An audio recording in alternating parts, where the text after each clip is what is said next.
You are listening to Zen and the Art of Triathlon.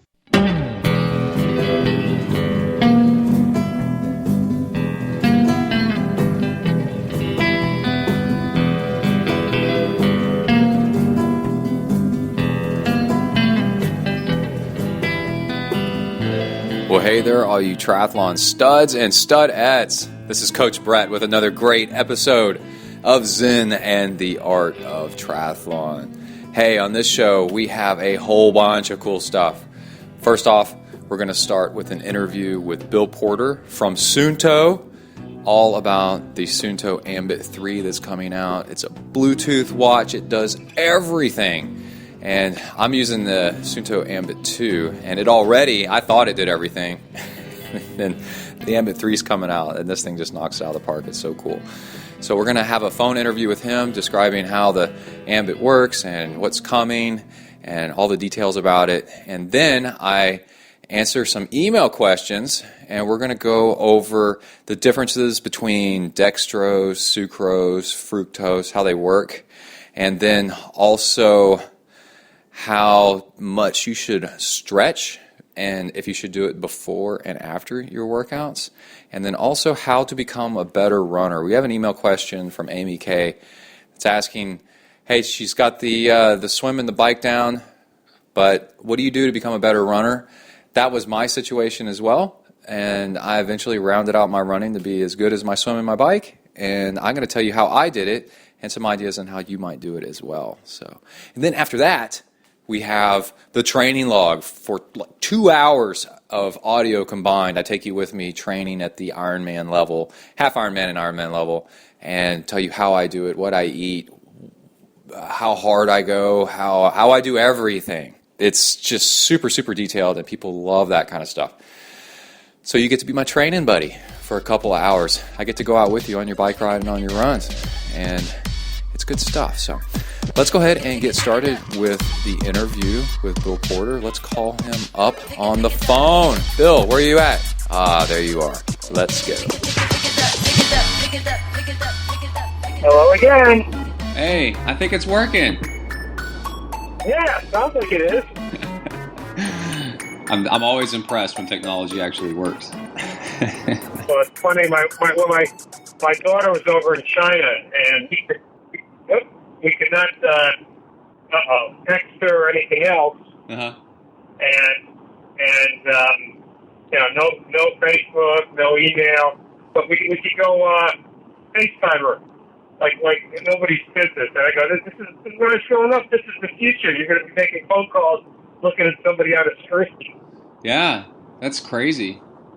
Now sometimes the really high-tech version is easier than the old tech. So, well, cool. Are you ready to give us some lowdown on some answers to questions about the Ambit? Yeah, I figured that was the kind of the best way to go. And if there's something I don't know, I'll have to get back to you on it. But at least give you a place to start with it. All right. So we have with us on the phone Bill Porter, who is with Suunto. How's it going, Bill? Yeah, 29 years. And this is too bad you're not down here like that one time where we hung out and ate Freebirds together.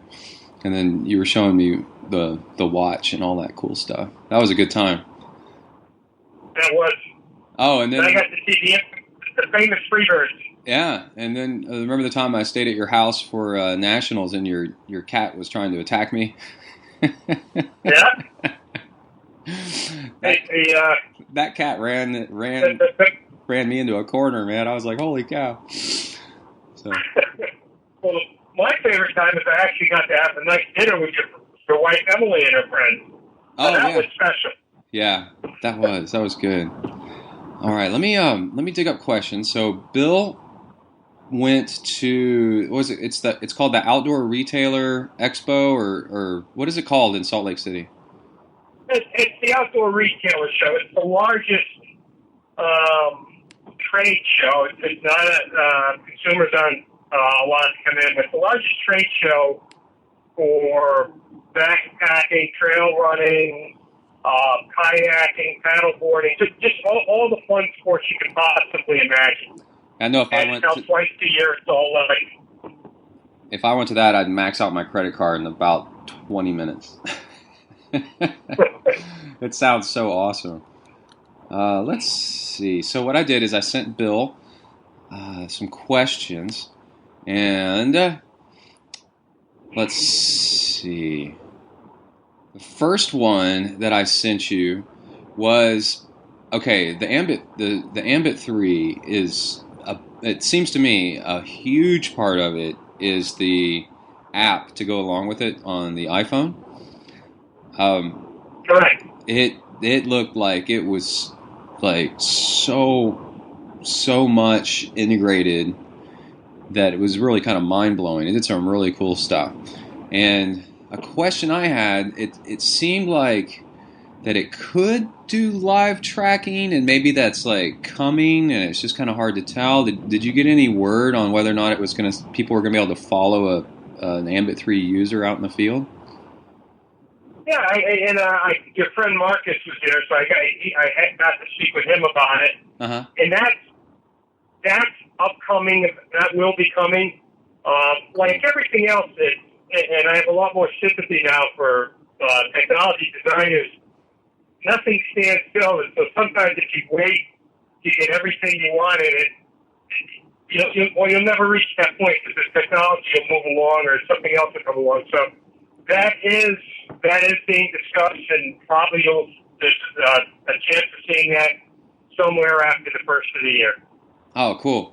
Yeah, it seemed to me like it looked like all the pieces to make that happen looked like it was there, possibly, but I explained to people that Suunto is a lot like Apple, where just because you can do it doesn't mean you will. You want to do it right, and the quality of, like, Suunto stuff just doesn't seem to crash.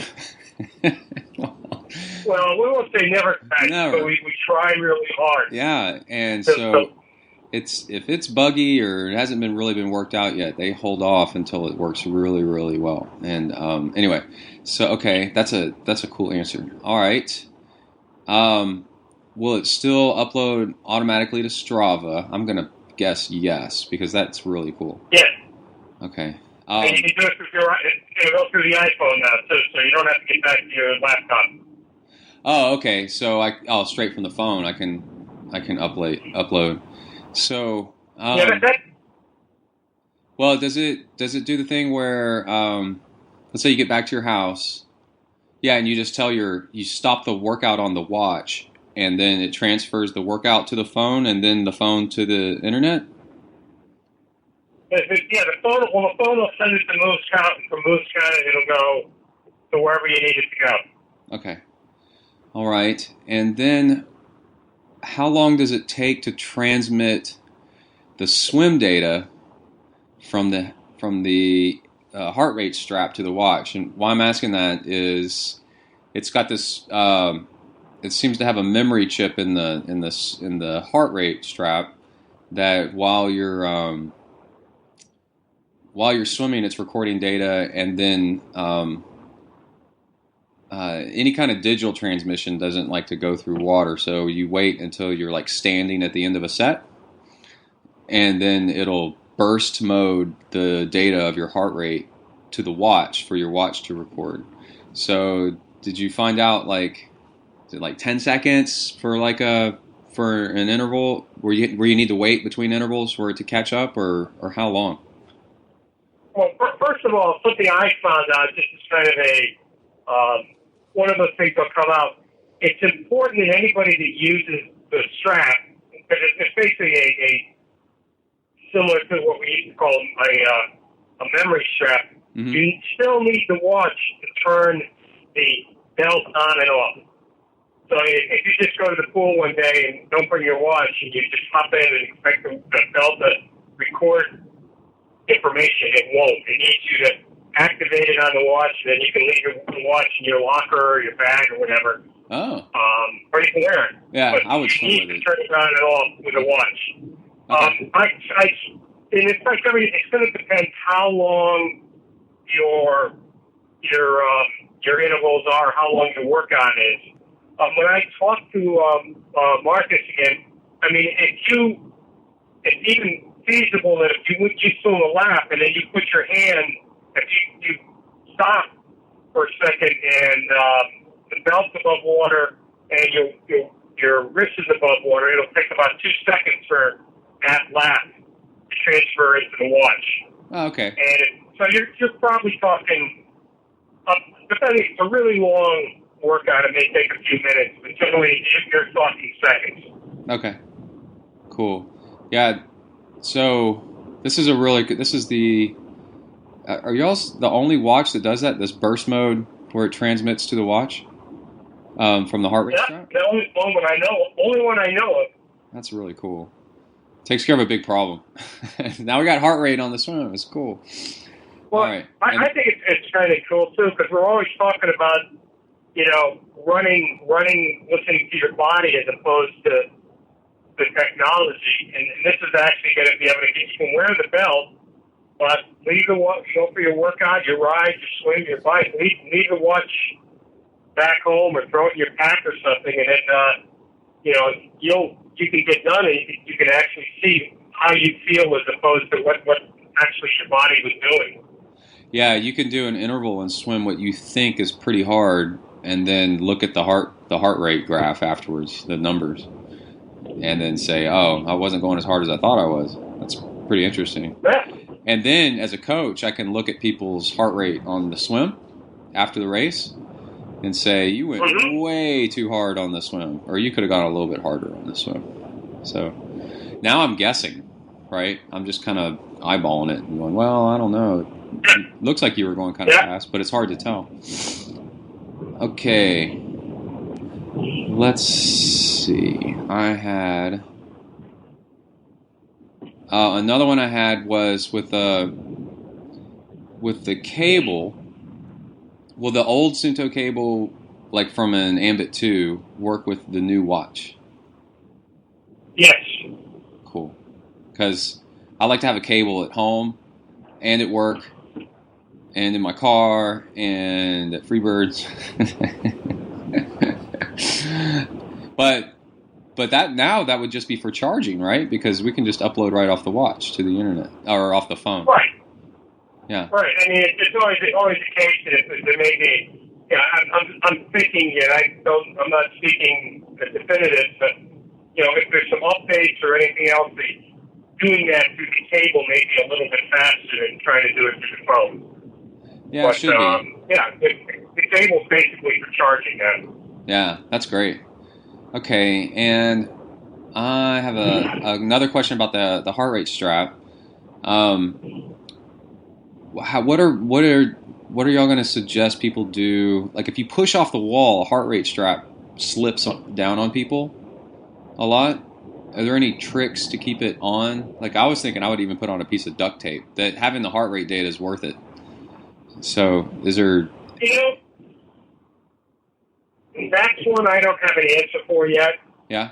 And I'm sure it'll develop as we go along. I mean, one of the nice things about it is that the disc, the puck on it now is actually a little bit smaller than the width of the strap, so you're not going to have this big, let's just say big, larger disc that's going to catch some resistance. But on that, I don't have a good answer for you. Okay. So if people are listening to this and they're wondering, I would experiment with little pieces of tape. And like I always say on the show, don't worry what other people might think of you. You'll never get anywhere if you worry what other people think of you. Okay, and then I just got an email from Michael Dirksen, and he's really excited about the Ambit3. And he had a really good question. Let me pull it up. And I'm going to ask you this once I find it here. It was about the number of, because it's Bluetooth, the number of devices you can connect to. And where did it go? Okay. This one's interesting. So he said the downside to Bluetooth only is that it only connects to a single device. So I guess like if you have a Bluetooth power meter Well, then if it connects to your Bluetooth watch, let's say an Ambit3, then will it not connect to his laptop? Or is it like a one-to-one connection and then it's kind of taken? Yeah, again, I'm not. There was some discussion on it, and I may get back to you on it. But my understanding, and his question may be, if you have, say, 2 bikes and 2 different power meters, Bluetooth power meters, yeah, you can only have it connected to one. It won't. You can't go from one power meter to the other. And have it connect. Oh, huh. And I'll try to, because I know that came up, and that's actually one of the reasons we're not, and I know that this question came up, we're not an Android yet, because there's more limitations on the Android system with the multiple connection. Yeah. Well, I mean, it's good that you're going Bluetooth, because that's the way everything's going, and you might as well go now. And do you think Bluetooth has better battery life over ANT? I think it does, doesn't it? From what I talked to, he said it's going to be pretty close to the same. There's other things that really affect the battery life more than. Yeah, they're both pretty good. Yeah. So one of the things that was interesting is the filtering on the Bluetooth is actually better. Yeah. A little bit better on the ANT Plus. And ANT Plus is a great system. I'm not, or ANT Plus is still a wonderful system. So I'm not. It's really, really good. So I'm not putting it down. But I know once in a while, if you've ever seen a spike on your ANT Plus heart rate monitor when you first start out, that's something that's going to happen much less frequently on a Bluetooth heart rate monitor. Oh, I didn't know that. Yeah, so it's worth people looking into. Like Bluetooth is I think it's a more recent developed wireless technology. I know the latest Bluetooth is, and because it's been developed later, it's just got more features with it, like one you just named, the filtering out of things, and I mean, it is the standard for lots and lots of wireless stuff. So it's pretty advanced. Let's see. I think that's all the questions I had. Do you have anything else? Like, how's the reception on the Ambit3? It's been excellent so far. I mean, it really comes out September 1. It'll start showing up in shelves. They're doing beta testing on the software in the app now, and then you'll see, like you said, it'll definitely be on September 1st. One thing did come up. I did read all your thing. People asked us about a vibration feature. Oh yeah. In the Ambit3. You know, again, talking to Marcus, this is something that people wanted to go with, or some wanted. They decided to not go with it this time. It's not something that we're going to be able to add into the current watches. But I think somewhere down the road, given space limitations, you may see it in a couple of years or something. We'll have to wait and see. But it was discussed. We're not ignoring it.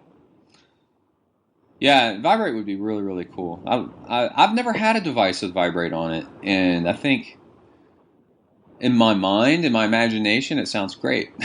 So. I can see the things that would be good. Yeah, just that, when you space out once in a while, you get that, you may not be paying attention to that little tingle or whatever, yeah. that it's going.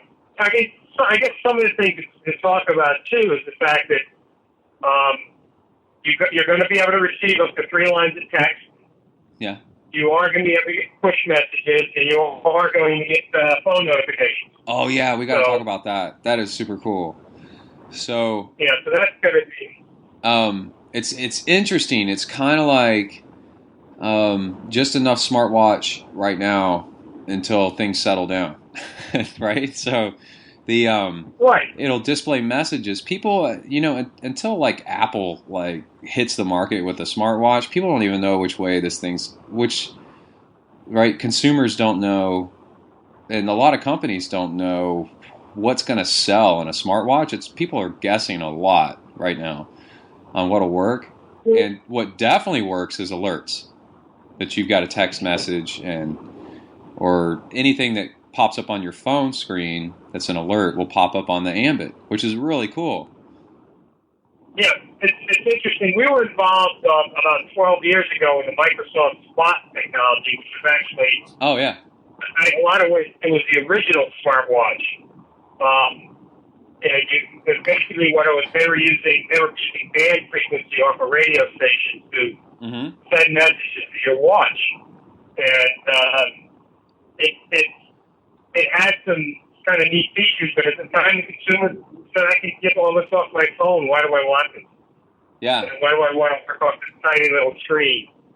So it was kind of again, one of those technologies that fell by the wayside. And that was before text messaging really took off in the United States. I think it was probably already big in Europe, but text messaging took a long time to catch on here in the United States, and then people finally figured it out.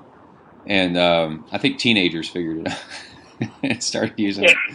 And then it just exploded. And yeah, so I'm in a meeting at work, or I'm talking to somebody, and my phone is, or I'm driving, and instead of having to dig out my phone, I can just flip over my wrist and look at that and see what the message says. Or I got an alarm set, or I've got like a meeting at 6 o'clock, or I've got an email I need to check. So I'm really excited about that. It's pretty cool. I always think of our friend Coach Adam getting his business meeting updates in the middle of his workout on his watch now. or for that matter, how about you're in a race, you want to know where you stand in the overall field. Well, your coach can let you know now. Oh, I didn't think about that. That is super sneaky. They could send you a text message. Yeah, I like that. Yeah, Coach Adam would, we'd be running together, and then he'd just start yelling at his, he'd look down at his phone, and then he'd start yelling at the trees, like, I don't have time for this right now. Why can't they get their act together? Oh my gosh! The other thing coming up with this is quite a bit of video content on it now, where you're actually going to take the information off the watch and overlay it on the video. Yeah, so you can actually create a little bit more of a story, and then you're also going to be able to lay your track in a 3D detail. So, best example, if you're biking up a mountain, or you're running up a mountain, you actually can show it in 3D as opposed to flat. And you can also put images and everything else on top of that. So a lot of stuff is coming that way. Yeah, kind of like a fly-through, but with your data on it for your route. Yeah, exactly. Yeah, it's a really great way to get people to come do that race with you next year, right? So let's say I do Rocky Raccoon, and I'm like, well, there's more to the race than just peeing blood and DNFing at mile 55. There's all this other cool stuff, right? Yeah, exactly. There's this hill and this run through the forest and this lake that we're running around. It's beautiful. You got to come out and do it. And well, the other thing, because actually that technology, a little bit of that existed on the T6. Uh-huh. Okay, what you could do is you can post a ride and you say, okay, when you see this is where you turn. Or this is where the hill starts. Oh. You have an image there as opposed to just a little picture on the map. Oh, so more like a pre-race ride-through. Right. Yeah. Yeah, that's really cool. I was going to do that I want to do something like that for the Iron Baby, to get people to come down. So they're going to be able to. Now, did you see it, like if it'll lay your own numbers over that, or is it just kind of a fly-through without any numbers on it? Or do you know? No, you can do both. Okay. Cool. Yeah, because I saw what I saw was still shots of it working, and it looked really neat. Kind of like an Instagram photo, but with your your current miles per hour and time, your heart rate and time traveled and things like that. That was neat. Yeah. Yeah. Well, awesome. And you can see how the lifetime tracking isn't that far much of a leap from there. No, not at all. That's why it kind of came to my mind. I'm like, oh man, that's everything in place to live track. Be pretty neat. Yeah. Well, cool. So what's up next? What are you doing? Where are you going? What am I doing? Yeah. I just dropped my daughter off in New York City for 2 more weeks of dance, and I'm driving home. Oh. So just keeping busy. What kind of dance? One thing I do want to mention, though, it's really important for people to realize is we are still going to be doing updates for the Chew series for quite a while. We're not walking away from her or anything. And the Chew is if you don't want that, you don't necessarily need or want that interconnectivity with your mobile device. There's some incredible deals on the Chew series out there right now. Right. Whether it's the 2S or the 2, the 2. Yeah, and that's what I'm wearing right now is a 2, and the thing is bulletproof. It's It's such an amazing watch. I love it. It's great. So you can't go wrong, one way or the other. Cool. Well, awesome, man. Yeah. Yeah. So my only thing is I was supposed to be doing the Spartan Race Beast again this year in September, so we're going to see how that goes. I've heard those are kind of hard. Yeah. And that's it. And then one of these days I'm going to come out for the Iron Baby. Oh, that would be rad. That would be really, really cool. Yeah, it's any distance you want, so you can make it as hard as you want. You can do the half distance on purpose, right? Or a quarter distance on purpose. You can skip the bike and just do a swim run. Or you can try to do the full thing until you don't want to go any farther. And it's any which way you want to do it. It's laps. So yeah, unfortunately, I have one of those personalities that, I'll crawl across the finish line, but I have to do the whole thing. Well, it can take days, cost hundreds of lives, but I'll do the whole thing. We got a beer sponsor, so we'll be out there waiting for you.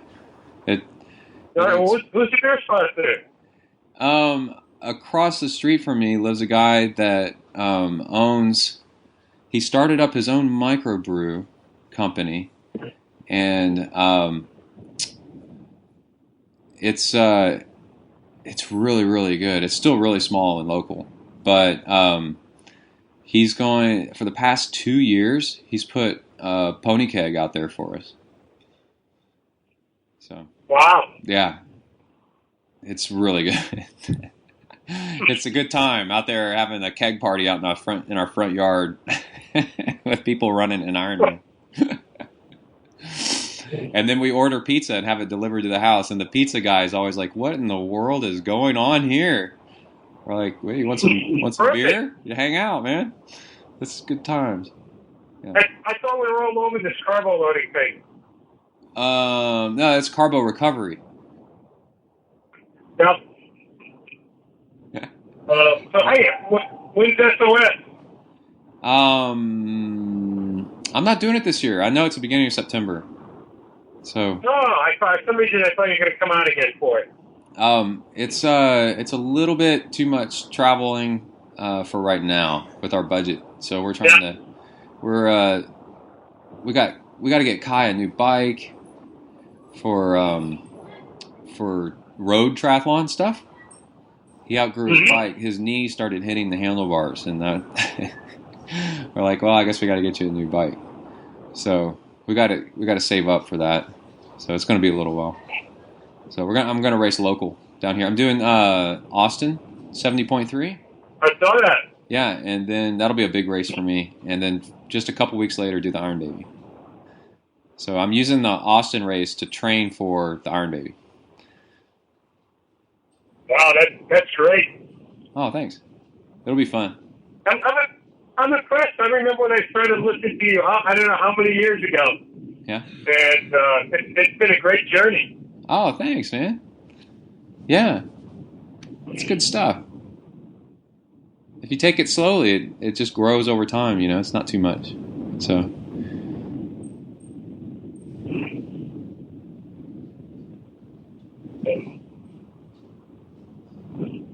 Well, I think that's all I've got for you on product right now. I mean, the only other thing I would pass on is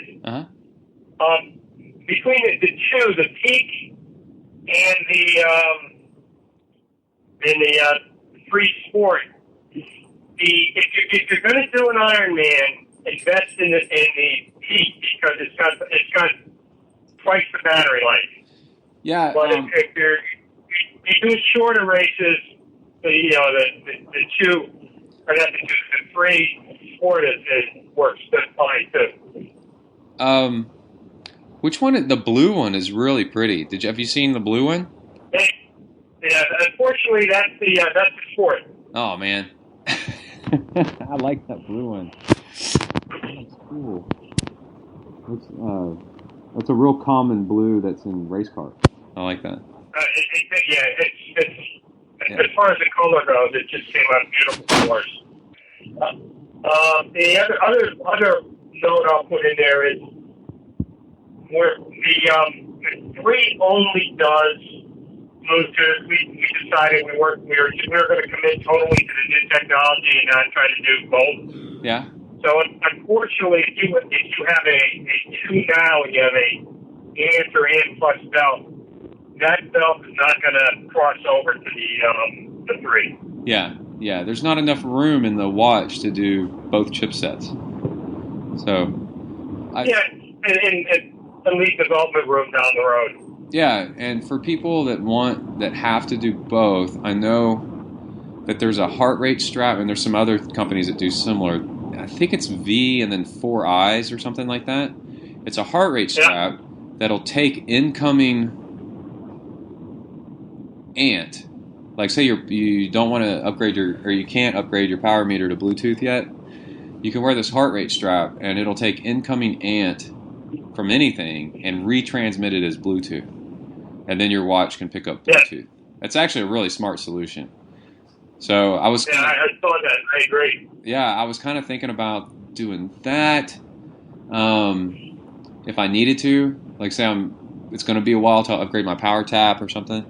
Then power tap makes a Bluetooth adapter, by the way, and a lot of power meters are Bluetooth now. But you can wear this heart rate strap while you're on the bike, or on the run part too. I guess it doesn't really matter. And then, like, say you're doing an Ironman or a half Ironman, a triathlon. When you get on the bike, you put on this heart rate strap, and it'll transmit all your ANT stuff to Bluetooth to your watch. And then that can be your stopgap, your bridge for a while until you get everything up to Bluetooth. It's pretty cool. Absolutely. Yeah, I geek out on this stuff. I've already researched it all.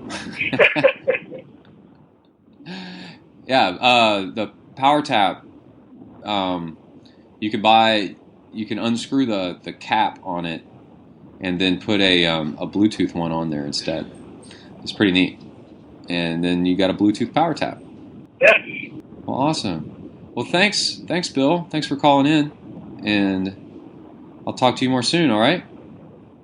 Yeah, and like I said, if anybody's got some follow-up questions or not clear on anything, let me know, and I will get more definitive information. Okay, how do they get in touch with me? Best, you know what? Best would probably be going for you. Okay. We'll do that. Okay, just you can forward the questions on to me. Okay, cool. We'll do that. All right, thanks, Bill. All right, hey, have a good one.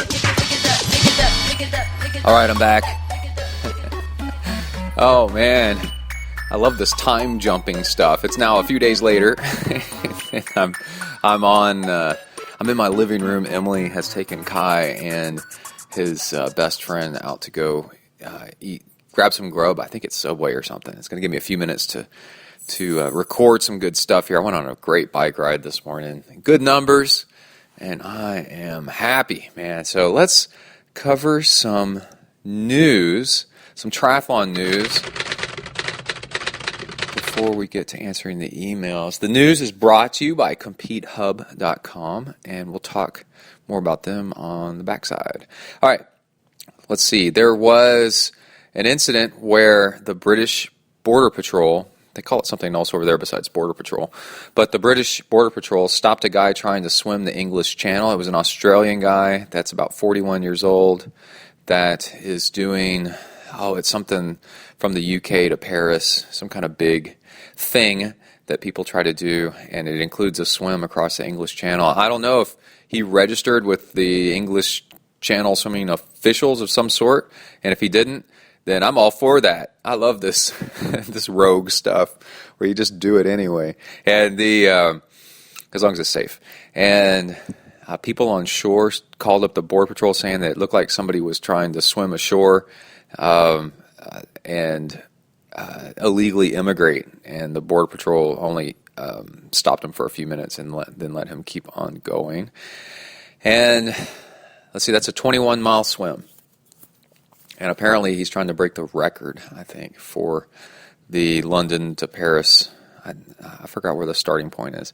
But anyway, Interbike is going on, and this is the European bike show that is incredible. It has tons and tons of vendors there. So you can go to dcrainmaker.com, slowtwitch.com, triathlete.com, and catch updates like Interbike Day 1, Interbike Day 2. I saw, for example, Profile Design has some kind of new hydration system for the front of your bike. Tons and tons of power meters. Just power meters out the wazoo. Pedal-based power meters for sure, which I'm actually a big fan of. I'm not sure that they're nailed down exactly right the way they want to be. Garmin introduced a left-sided only. Polar introduced the ability to do left-sided only. Polar's had it for a while. Garmin seems to be still working out the kinks, but I think they've got it. I'm trying to think. There's another company where you can attach a pedal meter, and instead of it being in the pedal, or a power meter, instead of it being in the pedal or in the crank, it's actually, you can apply it yourself, and the wire is hanging off the crank arm. And there's more, just tons and tons more. There's one where it's totally encased inside the pedal instead of like a pod hanging off the side. And I think my personal opinion is one-sided pedal is great for triathletes. And then you can undo it and then swap it between bikes, all that you want. And I also have another opinion that the left-right balance is all these metrics where it shows on a graph, like how much you're doing on the left versus the right, with pictures of the crank and which angle you were putting out the most power and stuff like that. I think that can be overkill because people fiddle around with stuff too much and don't actually exercise. And they need to be exercising instead of trying to press buttons and look at things and doing too much. And I don't know, I see this in swimming all the time where are at the edge of the pool and not swimming when they need to be swimming, and you see them like doing their hands and they're kind of thinking through the stroke and all this stuff. And it's like, no, just swim, man. The more you swim, the better off you'll be at swimming. And with the biking, it's just bike, just freaking bike. And power is really, really good. But I'm just thinking that left-right power might be just a little bit much for your average person. Now, left-right power is good if you're trying to improve and move up a podium place or trying to qualify for Kona or something like that, and you're looking for that extra 5%. Or maybe if you've got some kind of problem, some kind of pain, and you're trying to analyze it, but that's more of a special situation. So anyway, I've got word from Suunto, who we just talked to. Hold on just a second. Okay, I'm back. Sorry, I had to switch rooms. I had two 9-year-olds come crashing in with food, and then Emily's talking on her phone, and she's one of those loud talkers. And anyway, I got word from Suunto that they want to use some of my power files, some of my workout files, in their advertising for the Ambit3, which is so cool. And the way I felt about that is the all these years of training and going through the ritual, the difficult ritual of trying to record everything, heart rate, power, speed, just everything these things record. For years and years and years has actually paid off in a weird way, but you just never know. And that'll get some attention to ZenTri, and that'll get more listeners to the show and grow the community. And that's really cool. So I really appreciate it. We'll see. I pointed them to my workout files from Galveston 70.3. And also from the SOS Triathlon, which is this epic 7-stage race that I've done the past 2 summers. And hoping that you never know until something's actually done out there, and whether or not it'll become a real thing. But that would be really, really cool. And let's see. Also, we have the pro list for Kona seems to be official, and there's also talk about there being more women next year, and you can listen to Endurance Planet and catch up on that drama. And it doesn't seem, as Tawny pointed out, she would really just like to have an official source of what's going on instead of everything being kept under wraps. And that's from her reporter days, and it sucks quoting things that aren't actually for sure. And let me see if I go to the computer and go to Kona start list 2014. Yep. Let's see if we got something. KPR update, triathlete.com. Well, that's from June 6th. And no, I don't see anything. Looking for a date. Oh, well, August 24th. Updated start list. Oh, okay, here we go. Found it. You gotta become a ninja. Wait, see if Emily's coming to the door. Okay. Sebastian Kienle looks like he had the most points. And Frederick Van Leerd, automatic qualifier 1 and 2. And Tyler Butterfield. We'll do the women here in a second. Let's see. Luke McKenzie, James Kanama.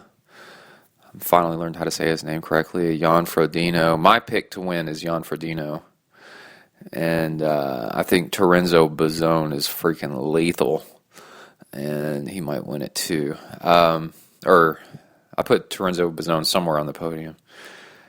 And I think there's Chris McDonald, Marino Van Honacker is in there, and Nico Lanos is a machine. Ferris also Tan's in there. Ferris won one time. And then TJ Tollickson, Andrew Starkowitz. The thing about Kona, I'm looking through this list while I'm talking. Justin Dare got in there. He was originally from College Station, I think. In fact, my friend said he used to train with him, so we'll see.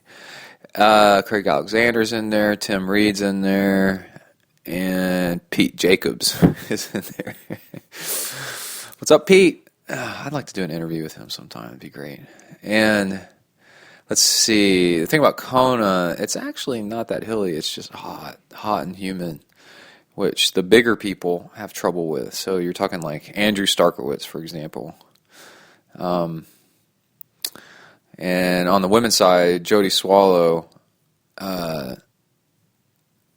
doesn't try to get all crazy lean because she knows it's beyond a point. It's not healthy for you, and she's been there, done that. And so I think in the end, in a hot Ironman, I don't think it matters in a 70.3. But by the time you get halfway through the marathon in a hot Ironman, being scrawny really starts to help. Now, do you want to live your life like that? Maybe. But if you're not naturally like that, then you may find yourself, blowing up or fading towards the end of that. Let's see. Rachel Joyce, Meredith Kessler, Liz Blatchford, Carolyn Steffen, Miranda Carfrey, Gina Crawford, Yvonne Van Vlerken, Lindsay Corbin, Caitlin Snow, Elizabeth Lyles, Daniela Riff, Amber Ferreira, Melissa Hothschild, Leanda Cave, Sarah Gross, Catriona Morrison, Mary Beth Ellis. Mary Beth Ellis. The way they have the words arranged, it looks like Mary Ellis Beth. I was like, what? Melanie Burke, Asa Lundstrom. That sounds sweet. Yep, that's Swedish. Beth Shoot.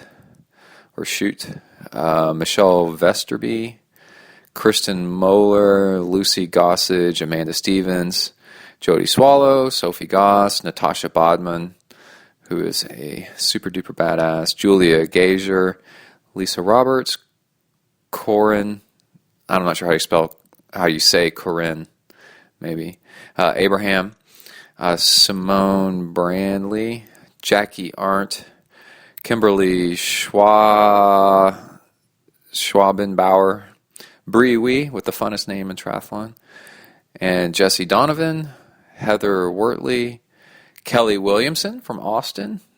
How's it going? She's been on the show before. Katja Konshak. And just barely missed out was Angela Nath.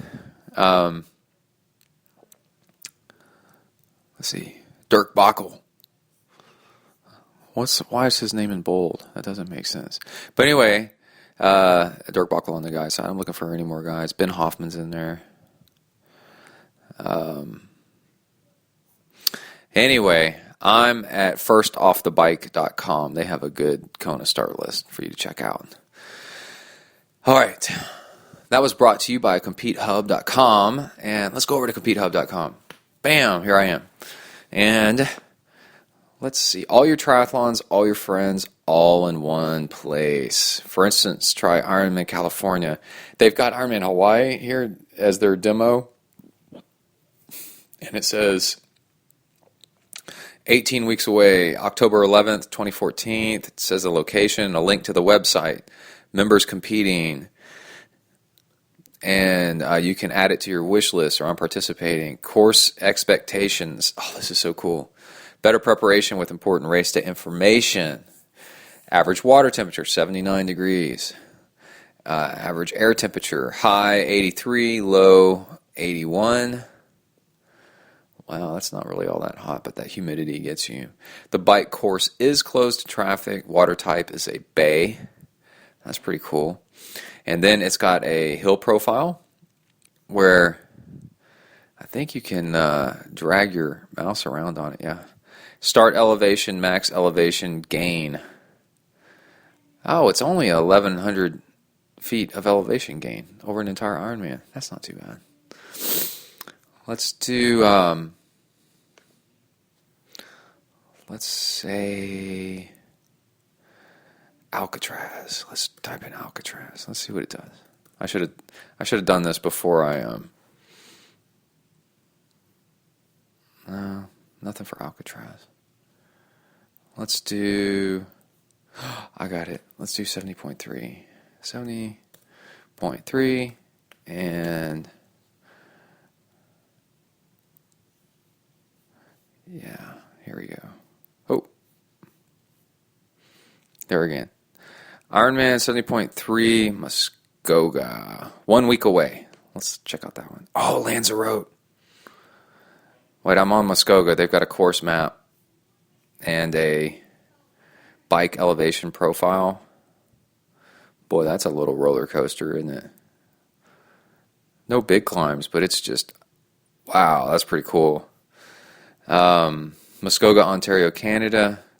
Members competing, it's $185. Average water temperature 70, air temperature high 63, low 48. It's a lake swim. And let's see, dashboard clubs, log in. It's an Ironman brand race. And it's the Ironman 70.3 World Championship 2015. Is that right? Just clicked on that by a random choice. And 2 weeks away is Lanzarote. Oof. Oh. Holy crap. That's got a hill in it. Oh my God, that's got a hill. Is that the volcano or whatever it is on that island that you got to go up? It's in the Canary Islands in Spain. It says here it's 2 weeks away, $230, and average water temperature 68, so bring your wetsuit. Average air temperature 65, high and a low of 60. Bike course is open to traffic. Water type is ocean. How about that? That's pretty cool, man. Wow, Lanzarote. I've heard that's really freaking hard. That's really, really hard.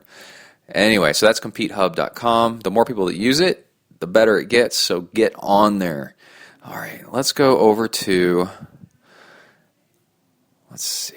Oh, we got to mention emails and donations. Okay, let's see. Todd Endicott, a new Hornet Juice user. Okay, I'm a longtime user, as you mentioned, longtime listener. As you mentioned in a recent podcast, you are my training buddy. I'm a big fan of your podcast with the training and life tips. You also got me hooked on Amrita bars and my Vitamix. So good. You've been a great source of motivation and inspiration. I'm very appreciative. By the way, the news with Tawny is a great addition. Very entertaining. Yeah, I love doing the news with her. And I'm just getting back into shape. I've just signed up for Ironman 70.3 Florida in April. I've done Florida, Ironman Florida back in 2008, Oceanside 70.3 in 2007, New Orleans in 2009. I did New Orleans maybe around 2009, man. I might have been there. Super Frog in San Diego in 2011. That's about the time that Lance Armstrong did it. And Wildflower Long Course 2013. I'm no stranger to the needed dedication this sport requires. Yet work and a few health issues beat me down over the past 3 years. And now I'm coming out swinging. I'm no spring chicken, 43 years old young, is what he wrote. But the triathlon lifestyle provides me a great motivation for my perpetual pursuit of improvement in all aspects of my life. I'm an eye surgeon by trade. I see the ravages of a sedentary lifestyle. I think that's a really good way to put it. Sedentary. That's the problem. In almost every patient I treat on a daily basis. My patients serve as a great motivation also, as I don't want to become what I literally see in them. Definitely motivated me to get in the early morning runs and swims. Again, thank you very much, and I look forward to your future podcasts. All the best to you and your family. You know, Todd, I totally agree that you have to be seeing this right in front of your face. From what I understand, the blood vessels in the eyes are so tiny and so fragile and delicate that your eyes start showing signs of your lifestyle before anything else, or maybe not before, but it's one of the first things to show it. And yeah, you're working on people's eyes, and you get to see a connection probably between their body fat and their eyes and their age, and kind of start connecting the dots and what's going on. And by the way, I'm listening to a book called Fat Surprise. Oh my God, it was killing me. It was so long. Anyway, that's about whether or not fat's actually bad for you. So I think the way at my work and with my friends, I am most definitely the fittest person at my age. and also many years younger than me, of the people that I interact with on a daily basis. I go to a triathlon, then I'm outclassed by some really, really super fit people. And but yeah, the triathlon lifestyle is great because biking's fun, swimming's fun, running is fun, and through the fun you actually get fit and you avoid this sedentary lifestyle. And that's probably just as it's probably 50-50 the sedentary lifestyle with what you eat. You can eat great, but if you're sedentary, stuff's going to catch up with you. So the whole thing is to not be sedentary and eat healthy while you're on the move. Park in the back of the parking lot and walk to the store. I do that all the time. Get up and walk every hour or so at work and be on your feet. It's really good for you. So thanks for the email, Todd. I really appreciate it. Weston Tanner sent us a donation. William Beck. Steve C., who ordered some Hornet Juice, and he asked a question. Oh, shoot, I messed it up. Where'd it go? He asked a question about sugar that I wanted to answer. When you order Hornet Juice, I'll get to that in a second. There's a link on the right side of the podcast page, zentriathlon.com, and it's got a place where you can order Hornet Juice. And Hornet Juice is an amino acid mix that it's the craziest thing. It's synthetic. It's replicated is the way I should say it. It's replicated amino acid mix that's the same that the Japanese killer hornet uses. And the Japanese killer hornet has the longest physical exertion per body weight. So it flies miles and miles and miles and miles on body fat. And this blew people's minds when they figured this out. So they tried to figure out what is it fueling itself with, and it's body fat. And how is it turning on this body fat? How is it converting it to fuel? They nailed it down that it's the amino acid in its saliva. It's crazy. But then they made it in a lab and started giving it to people. And holy crap, it makes your body fat turn on into fuel. It allows you to access your body fat as fuel just way, way faster and better than if you hadn't taken it. And so it's a hugely successful product that I've been selling on ZenTriathlon.com and ZenTri Podcast forever, and I use it all the time. And my list of emails of people that have bought this and come back to buy more is I think it's probably 1,000 people or something. It's crazy. Everybody loves it. It comes from New Zealand, so the package has like really cool postage on it. And when you buy it, I send you a personal email letting you know that I've taken your order, and I'm telling the people in New Zealand, Hornet Juice, to send it on to you. So you get a personal email from me. You got to try it just to see if you get a personal email from me, because I promise you will. And then you try it on a workout, and it's super, super cool. It's so cool. And you can use it for recovery, and it's really, really powerful. Anyway, so that's Hornet Juice. I mention it on every show. And that's on the right side of the blog. If you scroll down, there's a link to Hornet Juice that you can buy. So I sent Steve an email saying, hey, your Hornet Juice is on its way. And he wrote back, how you doing? And he wrote back, nice of you to inquire. I did Ironman Texas this year on minimal sugar and had a tough go of it with my worst Ironman time by a long shot. I've been talking about that lately. You need to eat enough carbs, and you need to know how many carbs it is in training to know what's effective. If you try to go low carb and it's too low, you will have a miserable, miserable day. And let's see, I am doing Ironman Maryland in a few weeks, and while I will continue to minimize sugar outside of major training efforts, and that's okay, I think, I am going to reintroduce sugar into my racing and see what happens. I can tell you what's going to happen. You'll be a beast, man. By the way, I know you like Amrita bars, which are mostly fructose. Sometimes sometime I would like it if you would share your thoughts on fructose versus glucose for racing on your show. I'm about to do that. Thanks, Steve. Also, I'm a longtime listener and love the show, and the chewing on the air makes it real. Okay, so a lot of times I drink and eat while recording. I haven't done it lately.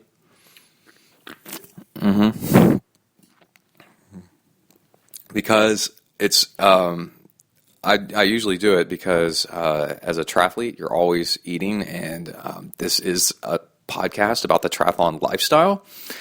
And to pretend like we aren't eating or drinking all the time is a lie, and that's why I do it on the show. And but I had gotten a couple emails from people who said they couldn't stand it. There's a thing where people can't stand to hear somebody else eat or drink, even though I'd make it minimal. I'm eating a banana, or whatever.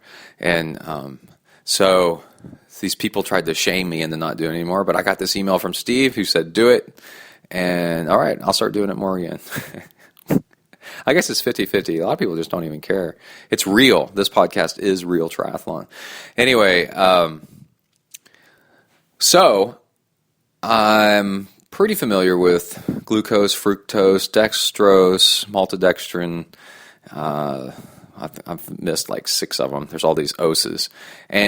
But I went and found a good article that explains it all, livestrong.com, which, in spite of Lance, all the Lance drama, Livestrong was, I don't know how they're doing now, but Livestrong was building a huge website data set of all kinds of health and nutrition and fitness information that is really, really, really good stuff. Actually, this article is August 13th, 2014.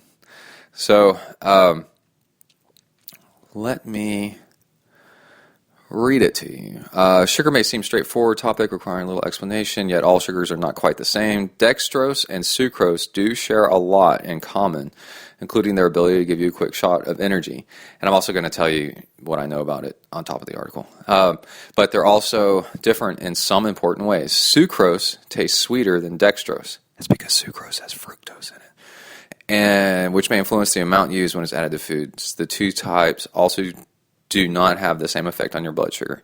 Okay, dextrose versus sucrose.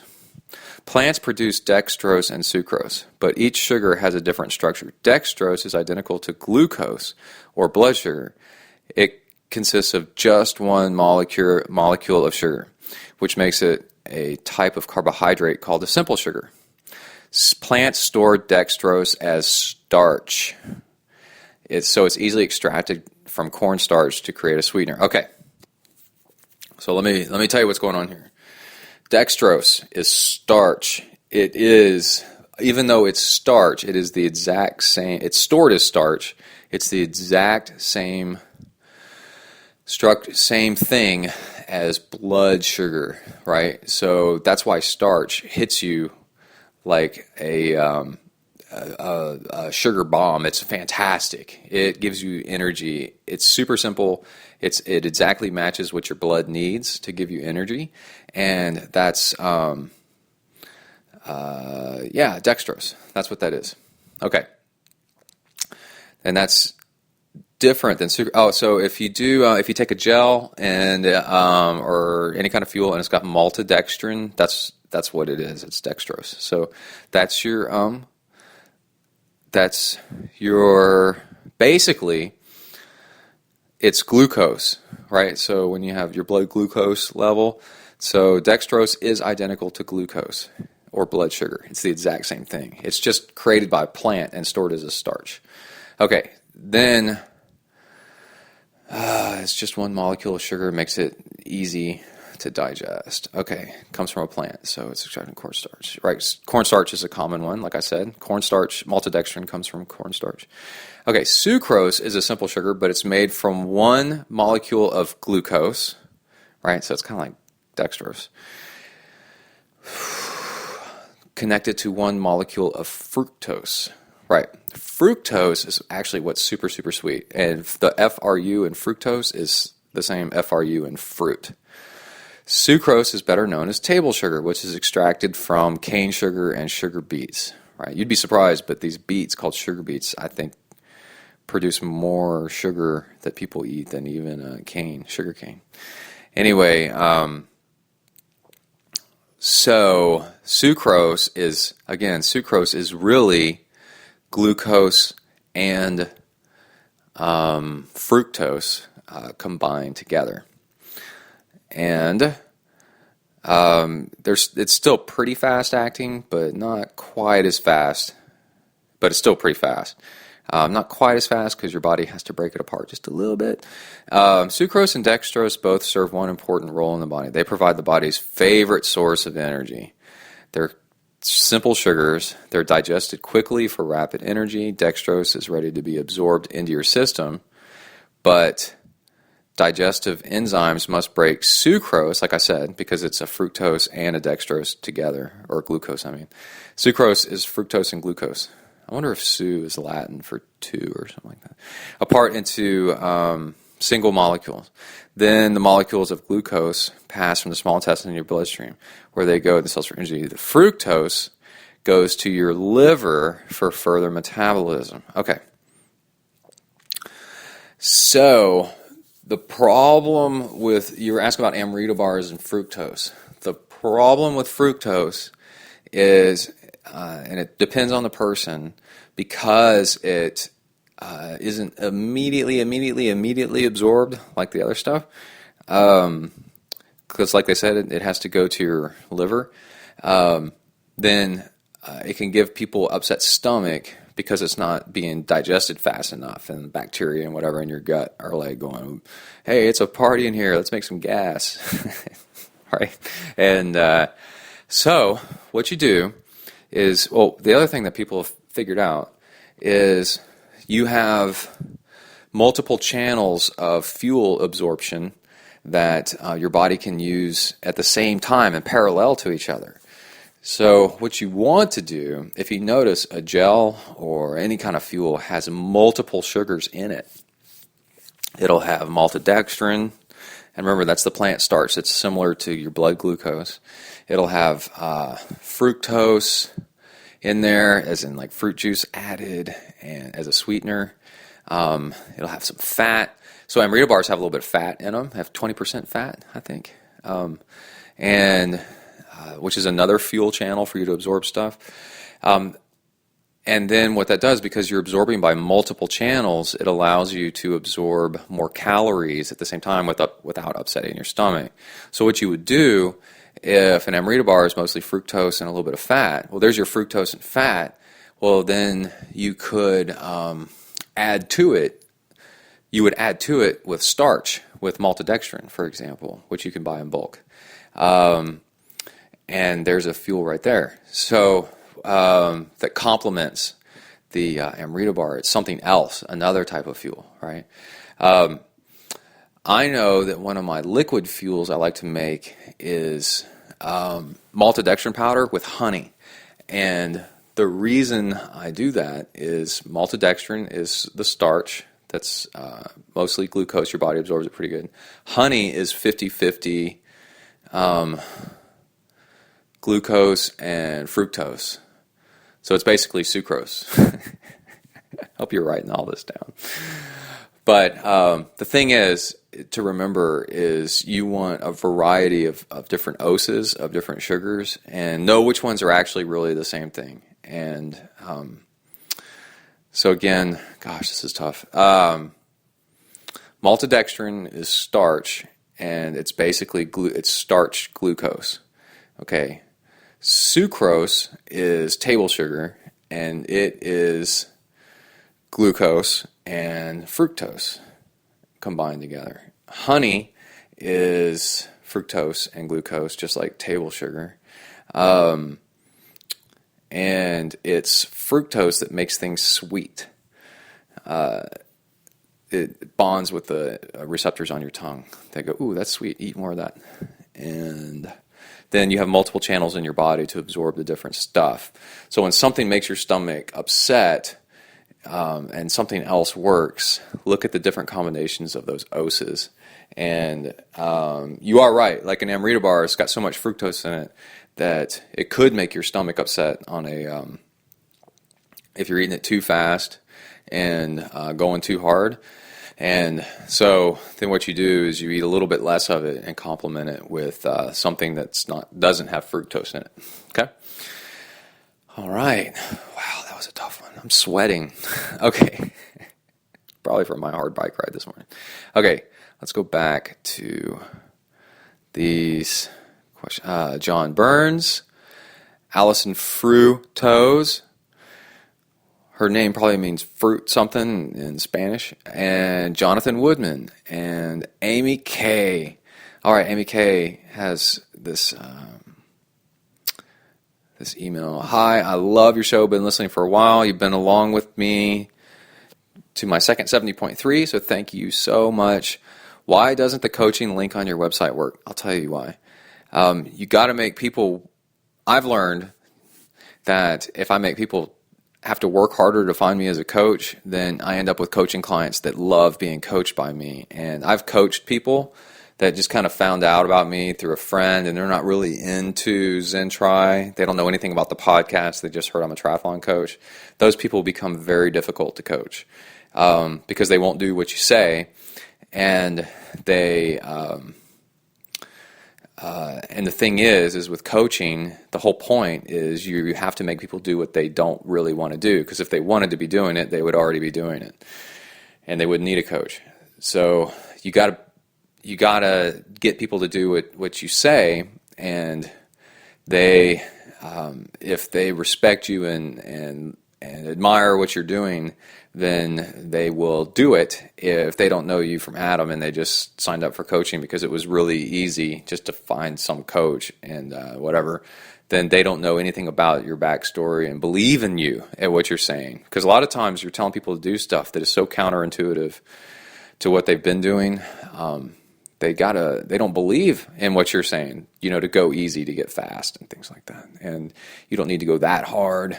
And man, you need to you need to become way more powerful on the bike to become a better runner, so that you can run better in a race. And swimming is a lot of effort, and you got to do it. Things like that. I've learned over the years that you give people a training plan, and they don't really do it. But if they didn't find you the right way. Okay, I want to hear about your coaching plans, etc. Cool, I already sent Amy an email. If I had any question, it would be, what 3 things would you do to improve your run? My swim is fast, bike continues to improve, but run is slow. How to improve my run without injury? Serious about coaching, send me your info. I did. Okay, so the Lucho on I was laughing to myself when Lucho on Endurance Planet was saying that his coaching, and he's a Kona like top 10 finisher or something like that, and he was saying that his coaching information, how to get in touch with him with coaching, isn't anywhere on the internet either. You have to know somebody that knows him. That way he gets great clients. Okay. So how to improve your run? I've improved my run by doing this, because I used to suck at running. And first off, if you have to focus on it, so this applies to running, swimming, and biking. You have to really back off the other things. Let's talk about your situation with running. You have to back off swimming and biking and use it just as recovery, right? No intense workouts. And then do running every other day at most, you run. And then you mix in intervals with your running. And now, because you're doing the hard stuff only on the run, your running will get faster and faster. And then you're maintaining your swim and your bike, but just as background noise, again, as recovery. So you're not getting really any slower on your biking and swimming, but your run will get faster and faster and faster. And I'm trying to think what else about this. So you want to you want to do qualitative metrics on your run so that you're measuring things so that you can see that your pace is getting faster and faster. And then you do this for a few months, and you'll see that your run gets way better. And let me think. I've got a whole bunch of this in the back of my mind I want to get out there. And without injury, yeah. I wouldn't do any like crazy long runs. Oh, I know what I wanted to say. So you're doing the stuff to improve you and using the other stuff as background. And so you'll notice that people that are really good at a sport have a background of doing really intense stuff with that sport. So people that are great runners probably ran track in high school and in college. People that are great swimmers probably swam, swim teams growing up, and so they did that intense work, and that's where they did just that. And right now I'm trying to improve my bike, and I'm doing almost no interval work on anything else except for my biking, and it's working. It's working really, really well. My wattage is getting bigger and bigger, and I'm the only way I'm able to get my wattage to improve on the bike is to only be running as just kind of maintenance running. I'm doing no interval work on the run whatsoever, especially because that's your legs, and I'm doing interval work on the bike.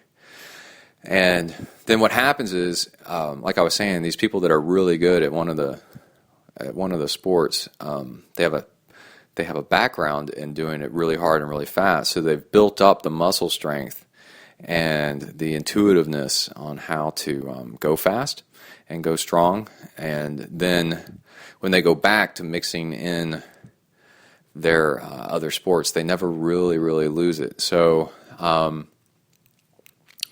in my case, like with swimming, I only swim 3 times a week for an hour or less, and I can do the Ironman swim in 59 minutes. And that, you're like, how is that even possible? Well, that's from being on swim team all those years, and it made me a good swimmer, and then now I don't have to train all that much to be a good swimmer. So you use the exact same logic on the running and the biking. I'm looking out my window out into the street in the front of the yard, and Kai and his friend Paul are just racing up and down the street on bikes. Okay, that's cool. I like seeing that. So does that make sense? I hope it does. It really works. But you notice that 99% of triathlon is discipline. You got to sit there and go, I'm not going to run fast because I won't be able to do great bike work because my legs are tired from running. So you got to back off the other stuff. You can still do it, just don't do it with any intensity. And then the thing that you're working on, that's where you put your intensity in. And everything else is support. Okay, Carrie Honing, Keith Burtis. Hey, Keith, I was just listening to Do You Try podcast with Keith on it. And he records in his car while he's driving along, and it sounds really good. I was like, man, this is affirmation that when I record in the car driving, it's really not that bad of a thing. Oh, Kai's riding his bike up into the yard. There's cyclocross coming to College Station, and Kai's gonna do it. Dude, just throw your bike down on the grass, man. He's trying to use the kickstand, and it's in the grass, so it's gonna fall over. Then, let's see, donation from Connor Sanders, Matthew Heinz. How's it going, dude? Brian Kemper, Jason Drury, Brad Logan, and Todd Nelson, my buddy Todd. And here's our last question. Brad is asking, he says, hi, Brett, great podcast. I was just wondering what kind of stretching you do before or after running or riding. Do you prefer static or dynamic? You're assuming a lot right there that I prefer anything. Keep up the good work, Brad. Okay. Actually, it depends. When I saw this one article, this one research result of this one thing about stretching, I immediately started nodding my head going, yep, this is the truth right here. Okay. You don't need to stretch. If you're the type of person that all stretching does is prevents you from getting injured, okay? Well, it probably does more than that. But in general, right? I mean, that's why you're doing it. You're doing it to stretch out and not get injured, okay? Apparently, statistically, it doesn't make any difference if you stretch or not, and it depends on the person. So, if you're not getting injured and you don't stretch, don't bother with stretching. Don't think it's something you got to do. I don't stretch at all, ever, and I don't get injured at all. It's pretty weird, huh? And so in this group that they studied, they counted injuries and whether or not the person stretched or not. And in fact, stretching can induce injuries, and then the person, because what you're doing is you're micro tearing the muscles and pulling on things before they're ready for it. And then people actually get injuries from it. Then they start stretching more, right, to kind of work on the injury, and then that makes it worse. So you don't want to be stretching if you don't need to. Now, let's say you've got an injury and stretching makes it better and makes it go away. One, you got to ask yourself if that's actually really true or if you're imagining that. And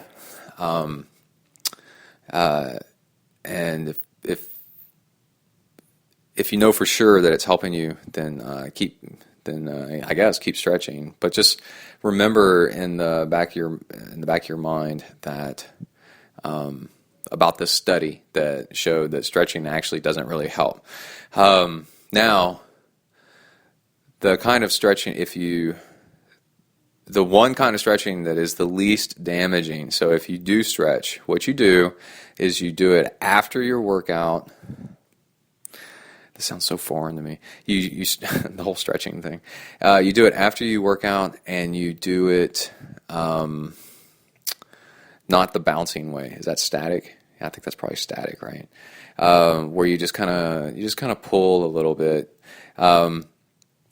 What I've found, and don't bounce, right?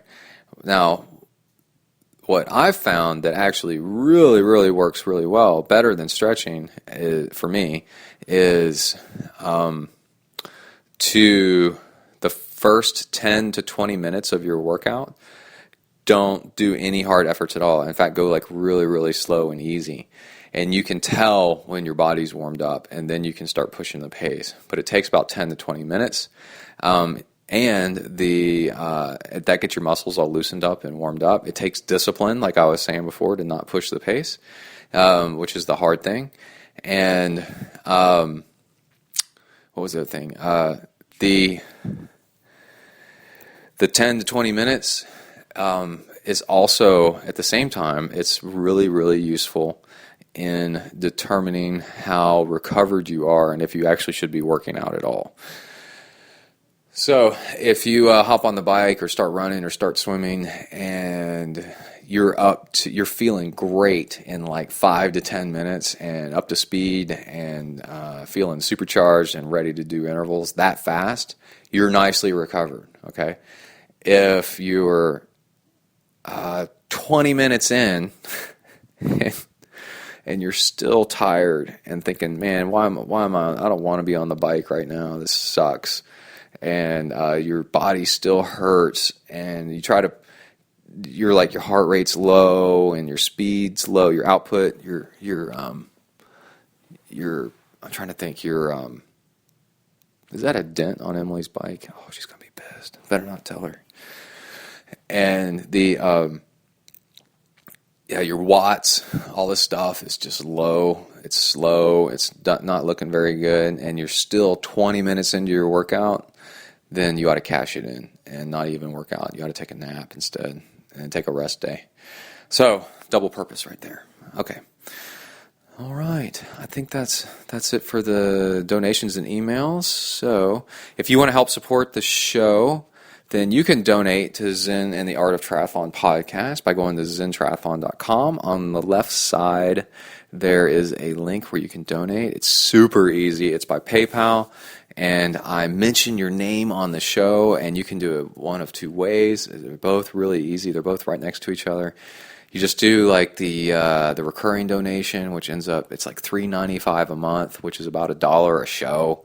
And then the other way is like a one-time donation. The one-time donation happens to have a box in it where you can type in a question, and that's where I'm getting these questions. If you do the recurring donation, you end up getting my email address, and send me an email with your question in there as well. And what's super cool is this is the way to help support Zen and the Art of Triathlon. If you find that the information in this show, the details I'm giving you are really helpful, and it's helped you in your training, and you want to give back in some kind of way, it's been a good training buddy. You know, when you're going out doing your workouts, you want to give back in some small way, any which way. Maybe get in a training question in while you're at it, and just show your support and get your name read off on the show. That's how you do it. The PayPal link on the left side of ZenTriathlon.com. And also, from the deepest part of my heart, I really, really appreciate it. And it helps pay these triathlon bills, because this is one of the most expensive sports that doesn't have an engine in it.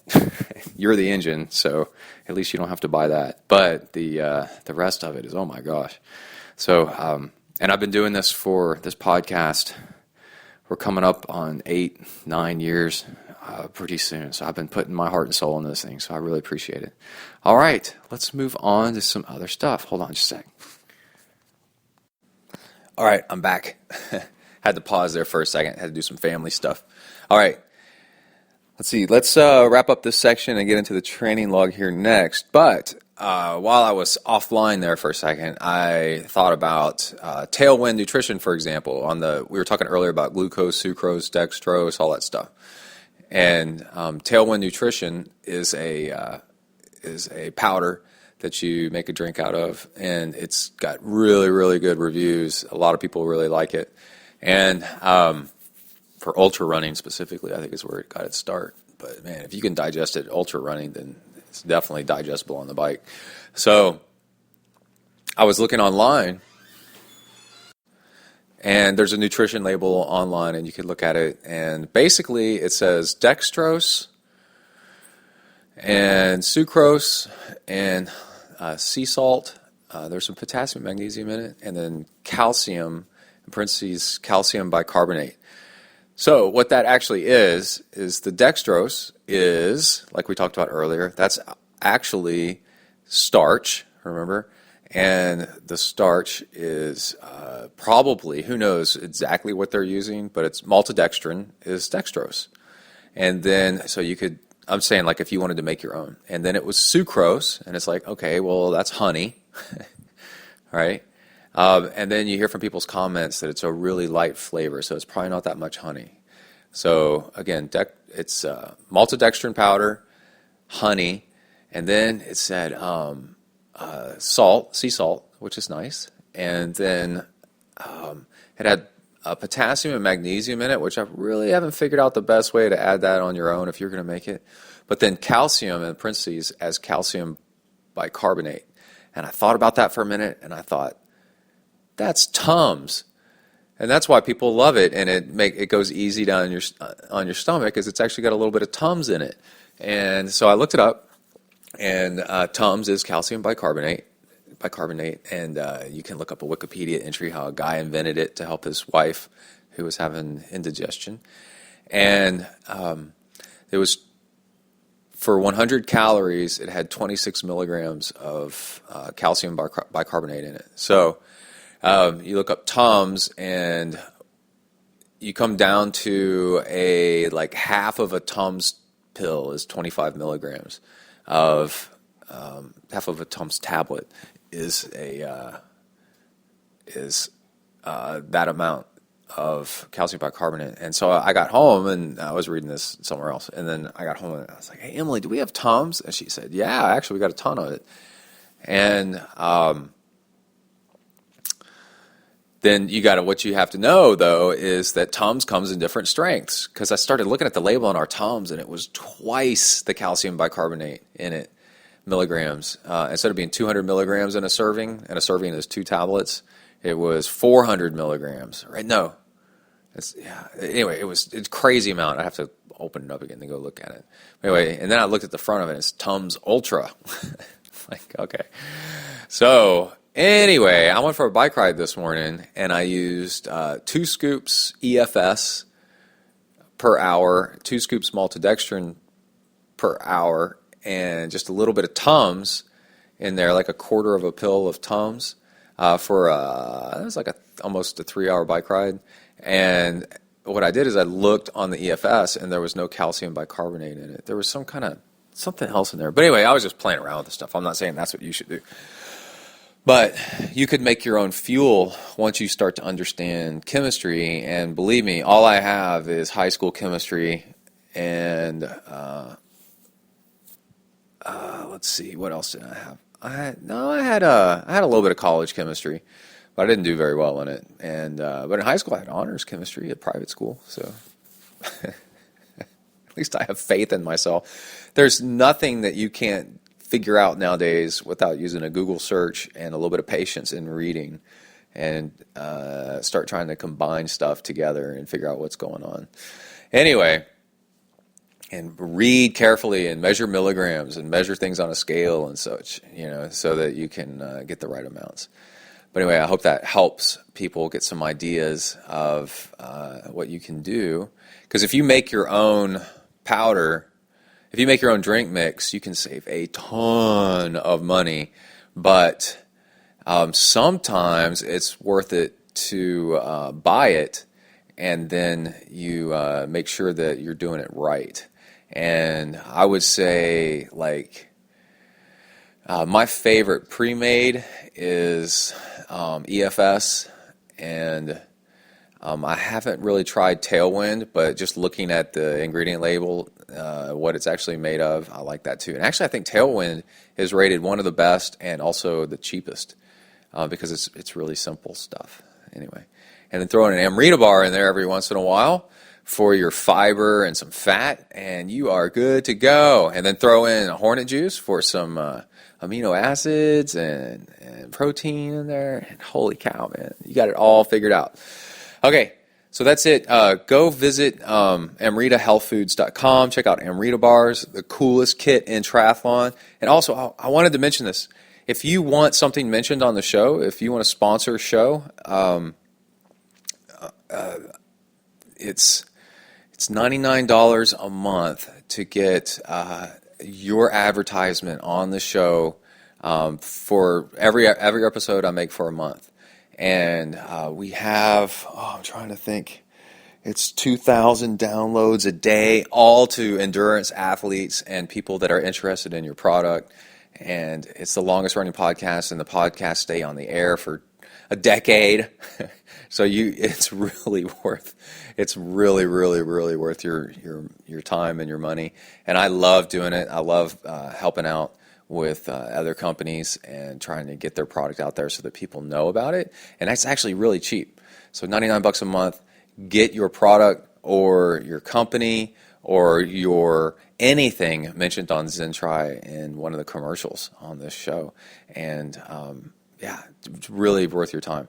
Okay, so that's it. Let's get started with the training log, where I take you with me on Ironman and half Ironman level training, and we get stuff done out there. Get you motivated. I'm in your back pocket, in your phone, in your ears as your personal training buddy, helping you, giving you moral support, and giving you advice, and giving you tips and ideas and motivation on how to get this done. All right? Let's get started with the training log. Here we go. You are entering the ZenTri training log zone. Huneli.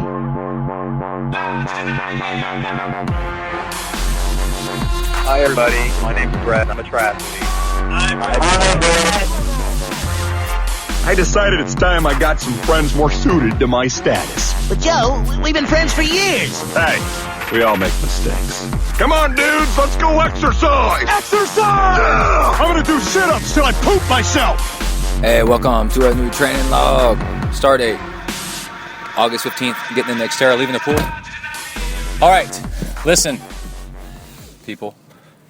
The hardest thing about triathlon is not the exercising, okay? All you're doing is moving. If you're swimming, you're moving your arms in a circle. If you're running, you're moving your legs in a circle. If you're biking, you're moving your legs in a circle on a machine. That's it.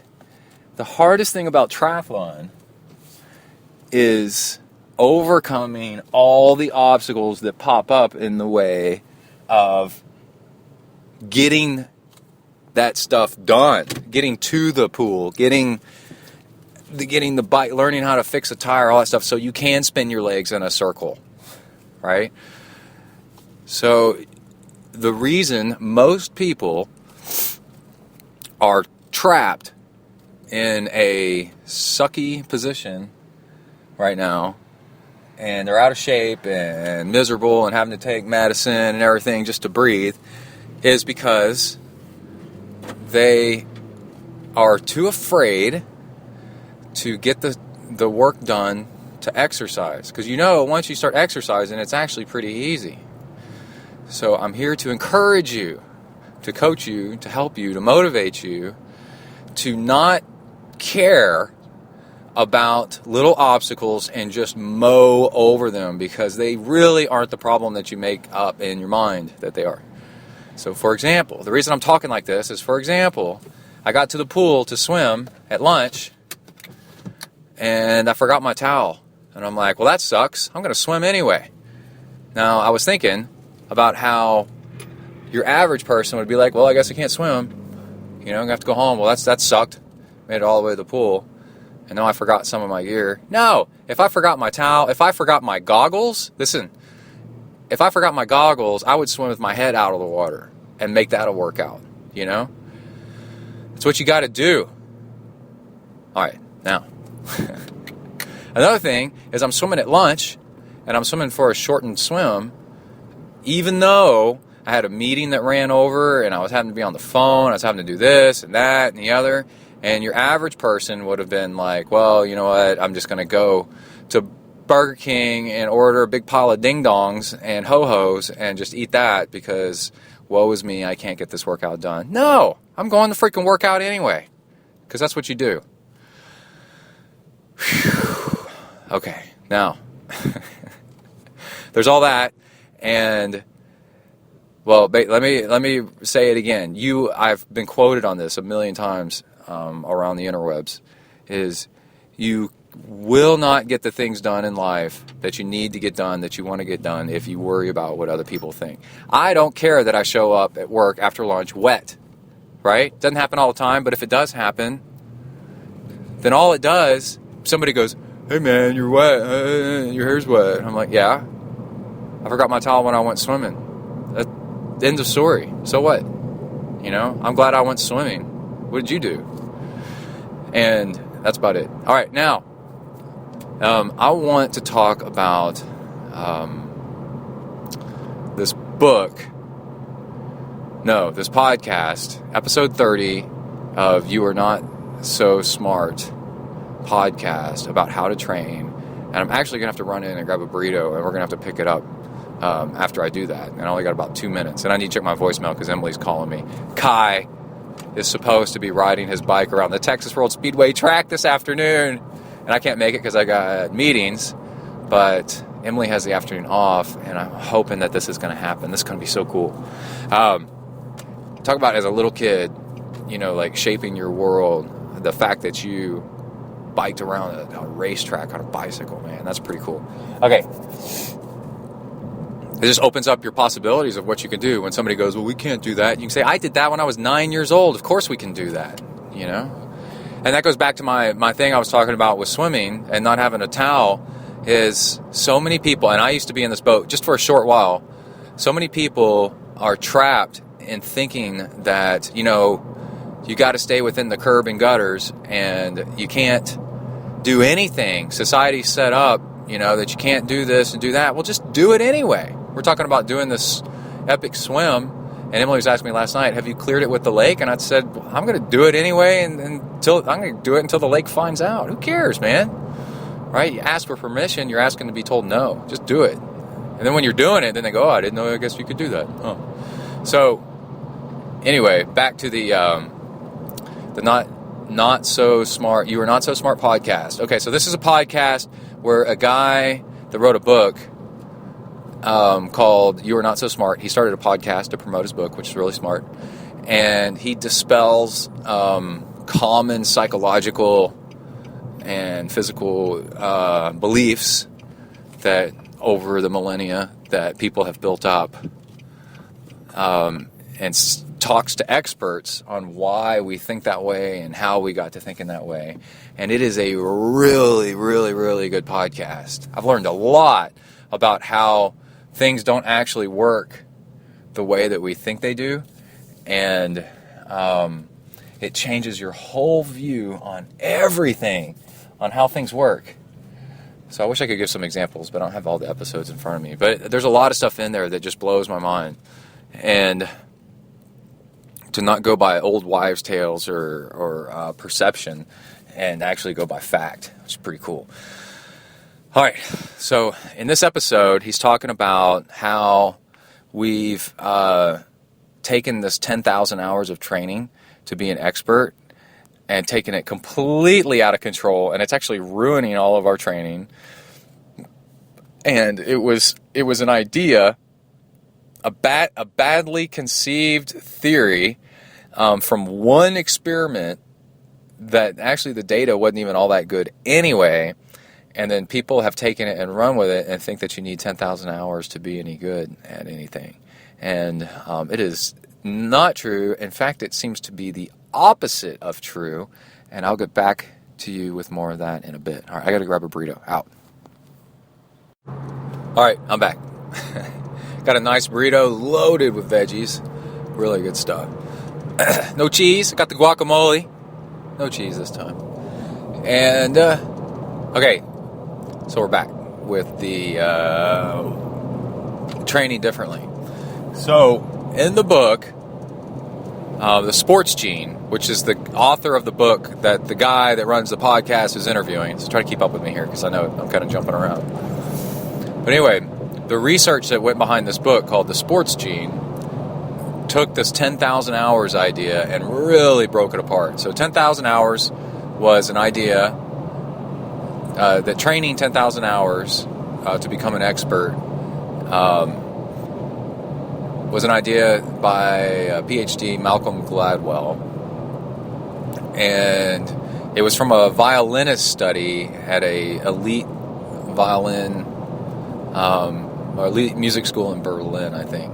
And the best of these violinists were, they had something in common where they averaged 10,000 hours a week. And the problem, though, so everybody takes this and then goes, oh, well, then it takes 10,000 hours of 10,000 hours a week, 10,000 hours total of years to, over the years, to become an expert in something. And now there's all these coaches, and just in everyday lingo all around the world, there's this common phrase, belief of 10,000 hours, you know? And it's kind of like dogs can't see black and white, or a red cape gets a bull mad. Well, bulls are colorblind. They can't see red, you know? So it's wrong, by the way. So, turns out that the 10,000 hours was actually the average of what these experts did, and some of them didn't do anywhere near that, and then some of them did way, way more, and it ended up being an average of 10,000 hours. So 10,000 hours is not a rule, and it's a problem because there's coaches out there that have designed programs to teach their athletes to down to the minute of 10,000 hours worth of work, thinking that they're going to be able to punch their ticket to the Super Bowl because they've done their 10,000 hours worth of work. And then there's the whole thing with starting really young. And actually, if you start too young in a sport, you get burned out. And then you try to do 10,000 hours of something, you get burned out and injured, which statistically is more likely to happen to you than getting any good. And I can tell you, the swimming world is packed with people that don't ever, ever, ever want to get into a swimming pool ever again after high school or after college. You know, I like to swim, but I don't like to swim a lot, man. And there's a local adult swim team around here, and all right, I think I'm back. Okay, now I know I'm back. Okay, so,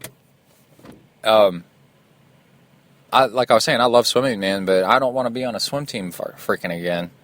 Because that stuff is miserable, man. You get good enough to get good and then get out, dude. Because that stuff is just, oh my God, all the chlorine and just the hours and hours and hours and hours and hours. And then the thing is, actually starting a sport around age 12 they end up being better than starting at age 4 or 5 or 6, you know? And I know about the swimming phenomenon, so we took Kai to sign him up for a swim team, and he didn't like it, so we pulled him out. We said, you know what, you can swim enough on your triathlon team where they swim like 3 times a week for almost an hour, and just in the summer, spring and summer, and that's enough, you know? And because I know for a fact my brother didn't get serious about swimming until he was 11 or 12. That's your number right there. And he went on to become captain of a varsity college swim team, right? That's like besides going to the Olympics or something like that. That's your phenomenon right there. And he didn't start till he was age 12. So anyway, so they just statistically. They've compiled all this stuff and gone through the numbers and said the age thing doesn't matter. And there's a lot of sports where people just show up later and they routinely, with just 6 months of practice, smash somebody that's been doing it for their 10,000 hours, you know, like 10 years of practice. And just out of just pure talent and skill and being fresh.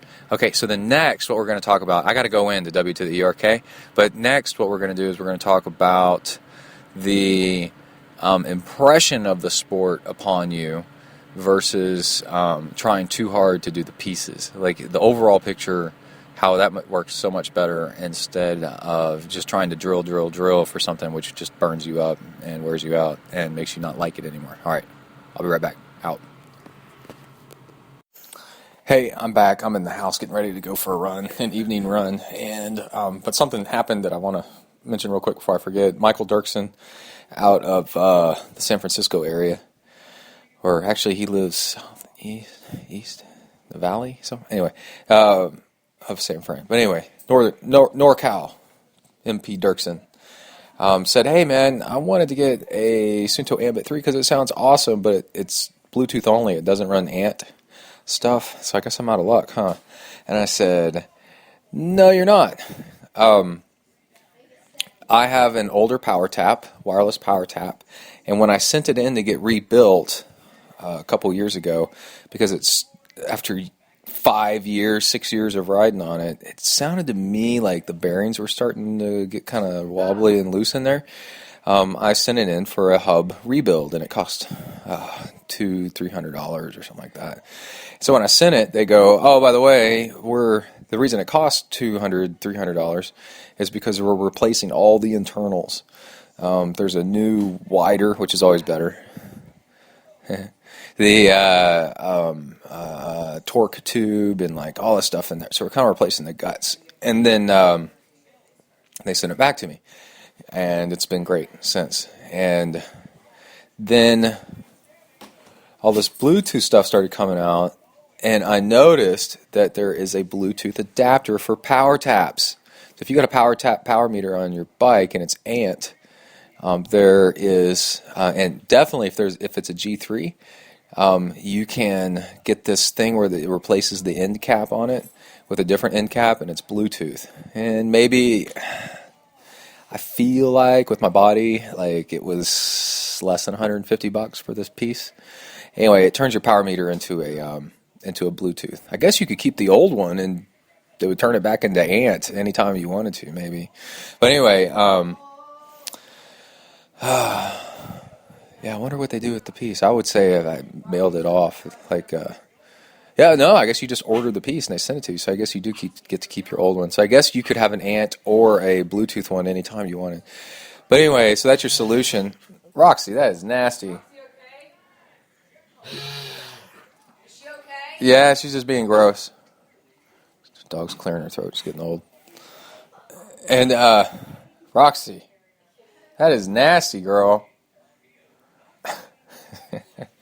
Anyway, so, if you've got an older power tap that is Ant, wireless, Ant Plus, whatever, and it might need to be rebuilt anyway, and when it gets rebuilt, they'll turn it into a G3. If you got a G3 power tap now, then you can turn it Bluetooth with this one adapter that Power Tap has made. And man, a year down the road, half year down the road, they might do an adapter that is both Bluetooth and Ant at the same time, because a lot of companies are doing that. It transmits both, and then maybe you could have both. So anyway, that's a solution with the Ant, with the Bluetooth and the Ambit. That's what I'm going to do, by the way. So I'm going to buy this adapter and turn my power meter to Bluetooth. And because I figure more and more stuff's going to go to Bluetooth. And that's the way I'm going. All right, that's it. Out. Man, we just missed all the train horns. Oh my God. I'm halfway through a 3-hour ride, and I'm in Milliken, Texas. Which used to be in the middle of nowhere. Now I'm old enough that things aren't in the middle of nowhere anymore. Woo! And what I'm doing is I'm standing in the shade. The high today is supposed to be like 100, somewhere between 100 and 106. I forgot. That's just brutal. So I'm standing in the shade in a breeze, cool breeze.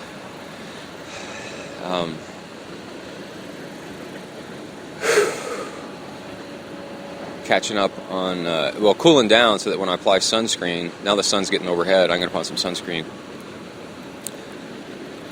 It'll actually stick instead of just spraying it on sweat and the sweat washing on. So it's smart to just wait a second. I kind of need to go pee in some bushes, but I'll wait. So today's ride is sponsored by Ambit3 bars.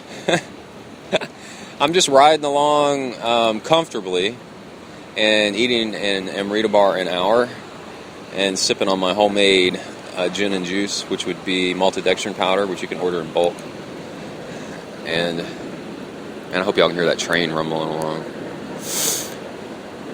A bike ride a few weeks ago, I picked up my bike and walked down the tracks, and then over the tracks, and then around the engine that was ticking along, because it was just parked on the tracks at some old plantation that I couldn't get around. Well, I gotta blow some snot. Anyway, I've been sick the past week or so, half week maybe. 5 days, let's say, and feels a little bit like a fever, but then when you take your temperature, you don't have a fever, but then sore throat, no cough, thank God, and drainage, mucus drainage. So,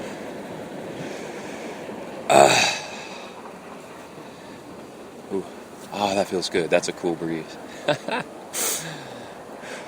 So I figured I'd talk to y'all while I cool down here. So when you go long on a ride, and long is relative to what's long for you. So 3 hours is kind of long. Most of the time, it's more important just to ride along. That ride's already so long that it's a workout in itself. You don't need to go hard at time, do intervals and all that stuff. Here comes a dump truck. You don't need to go that hard at all. In fact, it's probably a bad idea, because what you should be doing is learning how to go long and ride easy, and the long is hard enough as it is. All right, let's go back to the book that I was telling about in that interview, and how to be You're Not So Smart, episode 30. And what it comes down to is the most successful kids, the most successful athletes, as kids, they play a variety of sports. So triathlon's pretty good for that. Just lots of different stuff. So Kai does triathlon, a little bit of, he does a lot of soccer, not tons, just some. And flag football, because he loves it. And I'm going to try to get him a little bit of basketball. And also a little bit, we just started playing guitar a little bit. And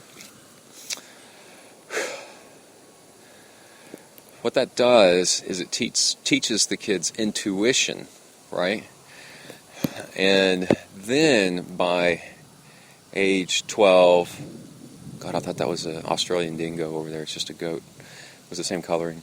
By age 12, they start zeroing in on a sport that they excel at.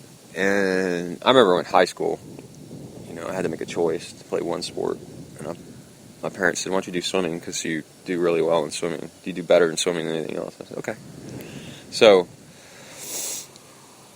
then what they've learned is a whole lot of intuition on what gets the plays done, and what gets the ball in the basket, what gets the ball in the goal, what gets you to the finish line faster. And they've learned themselves, and then they find their own way. And so what's going on is, and then they become a much, much better athlete, because they're athletic in general from being exposed to a whole bunch of sports and things. So, and the biggest reason they think because of this is everybody is a scientific sample of 1, n equals 1, right? Everybody's so different. We're different heights, different weights, different inclinations, different build of strength and muscle fibers, different responses to stimulus. You tell me to do 5 intervals of 5 minutes. Somebody else do 5 intervals. You get like a group of people doing 5 intervals of 5 minutes. They're all, if you look on a graph, they're all going to respond just a little bit differently, right? So somebody really should be doing 4 minutes. Somebody should be doing 3 minutes of 5. Somebody should be doing 6 times 5 minutes. I mean, the variability of what actually works is so huge between people. Sunlight, food, everything. Response to carbs, response to fat. Everything is so individual per person. Oh wait, I got somebody coming. Everything's so individual per person that it's to try to come up with a 10,000. First off, your 10,000 hours thing won't work, and then with your 10,000 hours, it's too prescriptive with the exactly somebody what should be doing. And athletes don't reach their full potential. And instead, if you just said, let's go practice, the point is to try to get the ball over the goal line, the soccer ball into the net, then, and here are some things that work in general. Let's try them, and see who does what and who plays what best, and watch each other, and then you get better. And then you're learning more intuition and more of what's the point. And then you get better. And another thing is to practice in groups a lot of times, because you can watch what other people are doing, and then that makes you better, because you're like, that person's faster than me. What are they doing? And then you copy them. And then you're like, okay, now I'm as fast as them. That person is faster than me. What are they doing? And then you copy them. And this works on swimming. With me, worked really well, because you're swimming all the exact same drills, like sets. And they put you in different lanes, side by side, like 6 to a lane. And as you're swimming, you constantly can compare what you're doing versus everybody else, and what you're doing to make you faster than everybody else. And you're like, oh, this person's digging deeper, and they're faster than me, so I'm going to dig deeper. Does that make me faster than them? Yeah. Oh, that person has higher turnover than me, and they're faster than me. Should I try higher turnover? And then it's motivational, too. It's inspirational, because you're seeing it happen live. So that's a big thing. They say that's like some of the best. Because people get injured trying to keep up with each other. If the club has a mentality of, hey, we're not going to train if if you're not feeling good, then that's better. So, there's all that, and then there was something else I forgot. Let me go over my rig while I try to remember things. I have the Torpedo Lab, X-Lab Torpedo. Between the bars, I'm only mildly happy with it. I don't like the mounting system for it. And then I have the Minora bottle cage holders on the back, twin bottle cage holders, Minoura. And then in one bottle cage, I always have this X-Lab Mezzo cage pod, Mezzo, Mezzo cage pod. And I got the tall one, so it's as big as a tall water bottle. And in it, I've got all my changing tools and a flat tire kit, CO2, tire levers, like all that stuff. All in there, and I take it with me on every bike ride, every bike, because I have 2 bikes that I ride on, road ride. And then in the other bottle cage behind me, I have a fuel bottle that I made up for 3 hours worth of fuel. And then down on the seat tube, down by the bottom bracket, I have an Arundel, Arundel, Aero bottle cage, or Aero bottle and bottle cage. So it's flat. It's really Aero. I like it. It's a little bit old school, and it's apparently like really cool. You have one of those, and you're super cool. I don't know. And then for a bento box behind the stem, I've got one that fits perfectly, and it's really flush with the how high my stem is, and it's made by Fuel Belt, and it's white, so it matches my bike, and it's Velcro attached, but it's got a zipper on top, and it works really, really well. I'm really, really happy with it, and it's kind of tapered at the back end, not dramatically, but just a little bit, and it can hold a lot. It's actually pretty big, and I think that's it. All right, I can't remember the other thing I was going to say. Let's see, you want to practice together, and man, I lost it. Hold on, I'll be right back. All right, are we back? All right, I'm all sunscreened up. And I have a handkerchief. I put a handkerchief over my head, hanging off the back, and and then it covers my ears and the back of my neck, and it does make me look like I'm a 1,000-year-old cyclist, you know, like I should be out there with a giant beard on a recumbent. Especially because I've added a little side view mirror to my helmet now. I love it, dude. But I'll tell you more about it later, because I forgot the brand name, and this is my first ride with it. Seems to be pretty good. And hold on, I gotta get some water.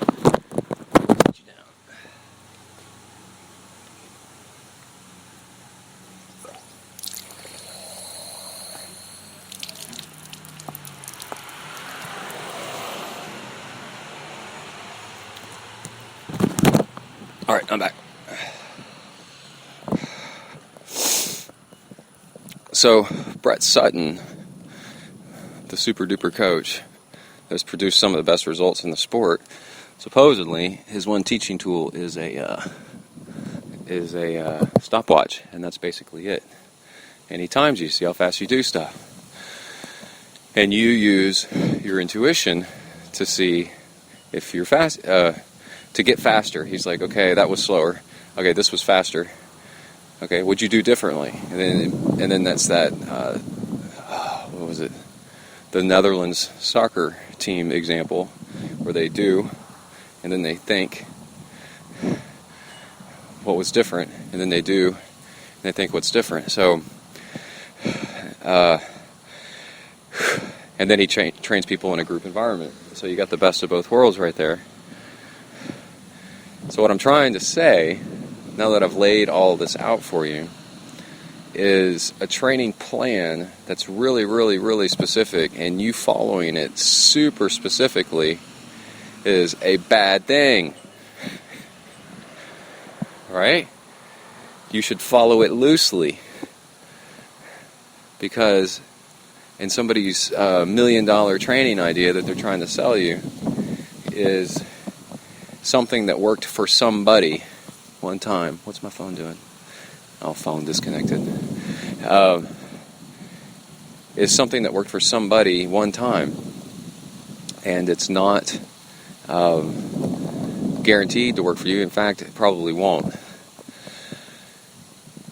And so, exactly how long to do intervals is so different per person. How many intervals to do? Should you do intervals? What to do on a long ride?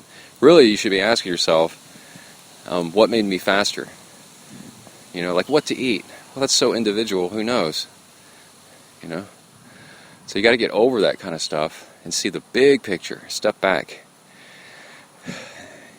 And imagine that triathlon is a football field and you and your friends are out playing on it and you do what makes you good at it. But you got to pay attention and you got to be listening.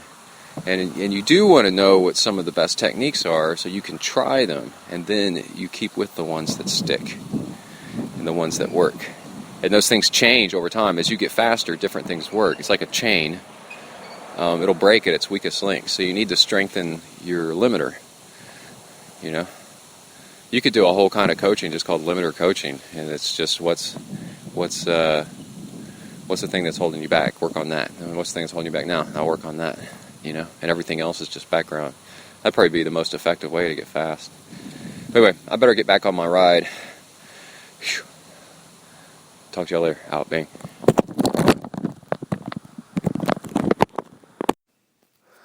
Wow, that ride was brutal. I'm back at my house walking around. Hey, Kona.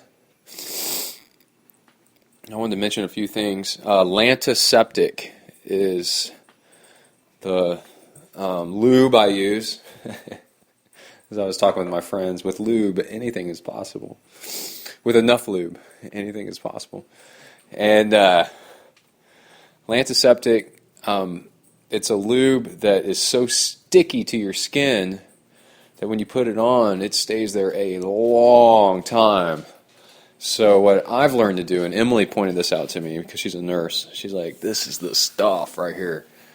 Put it down under in your bottom bracket, your dirty place, and I guess maybe like in your armpits, some, you know, like wherever you rub, like against a jersey. I get a little bit of chafing on the inside of my arms against a jersey sometimes, on my neck when I do wetsuit swims, and that stuff sticks in place and lasts for probably 3 hours or more. It's not going anywhere. And so what happened was, a couple days ago, I went for a run at lunch at work, and I forgot to bring socks, so I ran without socks. You know, just get it done anyway, and I developed a big blister on the underside of my foot. And so the next time I went running, I put that stuff on my foot, and no problem. So Lantiseptic. One of my dogs one time ate like a bucket of that crap. It's crazy. Didn't even faze him.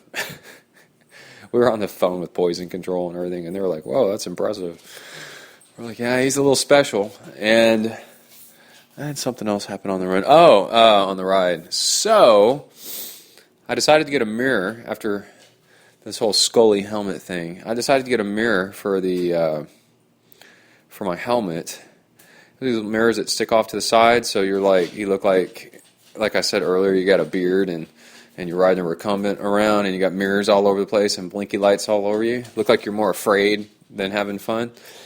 Anyway, I gotta say, man, it's pretty freaking awesome. The downside is in the aero position on a tri-bike, your shoulders block what the mirror would do. So that's a little bit of a problem. But if you lift your head up and kind of tilt your head, kind of like you're a dog listening to a weird sound, you know how they do that? You can see behind you pretty well. And I liked it, man. I liked it a lot. I liked having that mirror. And then sometimes you are sitting up on the brake levers parts, on the horns and or the hoods, and then you can see over your shoulder just fine. So I'm still getting used to it. So what I did before I bought one, actually pretty cheap. It was like $10 or something, because there's really not much to it. But I read reviews on Amazon. Man, my nose is stuffed up. I read reviews on Amazon. Oh, they got it attached to the outside of the helmet. Mine had, mine made it look like, I didn't see that. Dang it. I attached it to the inside. I should attach to the outside. Anyway. They need to update their helmet graphics. Anyway, a lot of them got bad reviews that they were, they move in the wind and they're flimsy and stuff like that. And this one got great reviews. It got the best reviews that I could find. Pro Third Eye is what you're looking for. Pro Third Eye mirror. And I kind of liked it. I don't know if I'm going to do it forever. But I kind of liked it, man, to be able to, I noticed that I felt safer. I was able to kind of look behind me. I was using it way too much at first, so it's kind of wearing me out because it's so cool. But this is what happens. You're able to keep your eyes on the road in front of you, and while you're keeping your eyes on the road in front of you, you kind of tilt your head to where you remember that you kind of need to be to look in this mirror thing, and then you look up behind you, no cars, right? And then you ride, and then, man, dude, when I realized there was a car right behind me by looking in that mirror, that was awesome. Because what happens is, if you ride familiar roads, you know that there's like this big pothole coming up, for example, and you're going to have to swerve out on the road, right? Well, you can look in that mirror and see if there's any cars coming behind you at all, and if there's nothing, you can start getting out in the middle of the road, you know. And another one is you're at intersections and things like that, and you can just check it a lot while you're kind of navigating to make sure that you're clear. Where I live, most of my riding is there's not many. I've got roads that I train on where there's not many cars at all, and so you can ride out in the lane a little bit, but then when one's coming, you need to move over because it's rude, and that's the situation here. So what I do is I ride out in the lane in the tire track, the right tire track, because it's smoother, and ride. Oh, by the way, you go at least 1 mile per hour faster on smooth pavement than chip seal, for example, maybe 1.5 miles, 2 miles per hour. Saw it in a study with some research. And so every 30 seconds, every minute or so like that, kind of peek into that mirror and see, what's up? Is there any cars coming behind me? Nope. Keep on staying where I'm staying. Anyway, it's good stuff. I got to replace my heart rate monitor battery because it didn't pick up much on this ride. In the past few rides, it's been kind of crappy. And I've noticed that the connector has a tiny bit of rust in it. So I'm probably going to spray that with WD-40. And then also, when you replace batteries and things, if they have a little silicone rubber grommet gasket, then you use mineral oil. So just buy a thing of mineral oil, keep it around, and then you can rub mineral oil. You clean out all the gunk, and as clean as you can get it, and then rub the gasket thing, the rubber thing, with mineral oil, and then wipe it down just a little bit so it's got fresh mineral oil on it, and then reassemble, and that keeps the gasket healthy and water from leaking in. How about that? Whew. Okay, the ride, 3-hour ride, I needed that, man. My lower back started hurting. I haven't done I've done a long ride in a while. So, lower back started hurting. And like I said, my neck was hurting a little bit. And see, those things don't hurt as much the more you do it. And man, you don't do it, and then you go out for a long ride, a long race, and those things start bothering you, you know. And I ate an Amrita bar every hour, so every 20 minutes I would have a chunk of it. And then towards the end I was like, man, that's a big chunk of Amrita bar. I need to be doing every 15 minutes, so it's a little bit smaller of a chunk. And then my liquid fuel. So I was eating about 400 calories per hour and was just happy, just cruising along. Finished my ride with plenty of energy. Emily wanted me, as soon as I walk in, Emily goes, hey, since you're sweaty and nasty, and by then I'm in my underwear trying to get out of clothes. Go out in the driveway and load this carpet cleaner thing into the trunk of my car. And instead of like collapsing on the ground and being like, then I was like, yeah, sure, no problem. And played some guitar solo stuff for Kai and Jaron and his cousin. And yeah, there's plenty of energy. And then I eventually laid down to rest my eyes just a little bit. But so good fueling. Keith Burtis had just made a blog post about this stuff. If you finished a bike ride and you're a complete mess and you need to crash, then you didn't eat enough. And I weigh about 180 pounds, and I need at least 400 calories per hour to feel good, and that's just riding easy. Probably around 120 beats per minute heart rate effort, And the heat index, man, it was so hot. It was 108 heat index, so it was like 96 plus super high humidity and wind. Made it, when I got off the bike, I was like, man, I got to go see what this is. And I went over and looked, and it was 108. Holy crap. And what you heard me when I was stopping earlier to put on sunscreen. Once it starts getting to be around 10:30, I start putting on sunscreen. There's a good video on YouTube right now. I've retweeted it about how sunscreen works and what it does to your skin and all kinds of stuff. Block out some of that sun. So I stop, put on sunscreen, and then go. And then I'm able to stay out a little bit longer without getting burned. And and like I was saying earlier, whatever's long for you, because everything's relative. So a 3-hour ride is pretty long for me right now. I want to eventually, do 3.5, and then 4, and then up to 5, and then that's Ironman, So once you get up to 5, you're good. With a little run afterwards, then you're like, okay, got ready for Ironman. But no need to do any kind of interval, whatever, because at the end of that 3-hour ride with all that heat, I'd say 2 hours in, I was like, God dang, this sucks. This is so hard. But what I'd done is I made a real pretty route. So it was unlike, because Emily was saying something like, why don't you go to breakfast with us and then ride on the trainer? And I'm like, I can't do 3 hours on a freaking trainer. When I know, I could. I've done 5 hours on rollers one time on a bet. And so I know I can do it. It's just not fun, you don't get to see anything. So instead, 3 hours outdoors, I went and saw the countryside. I rode down some roads I hadn't ridden down in a long time, And I just worked on fueling and riding easy. And I averaged, I think, like 212 watts, which is would be nice for an Ironman,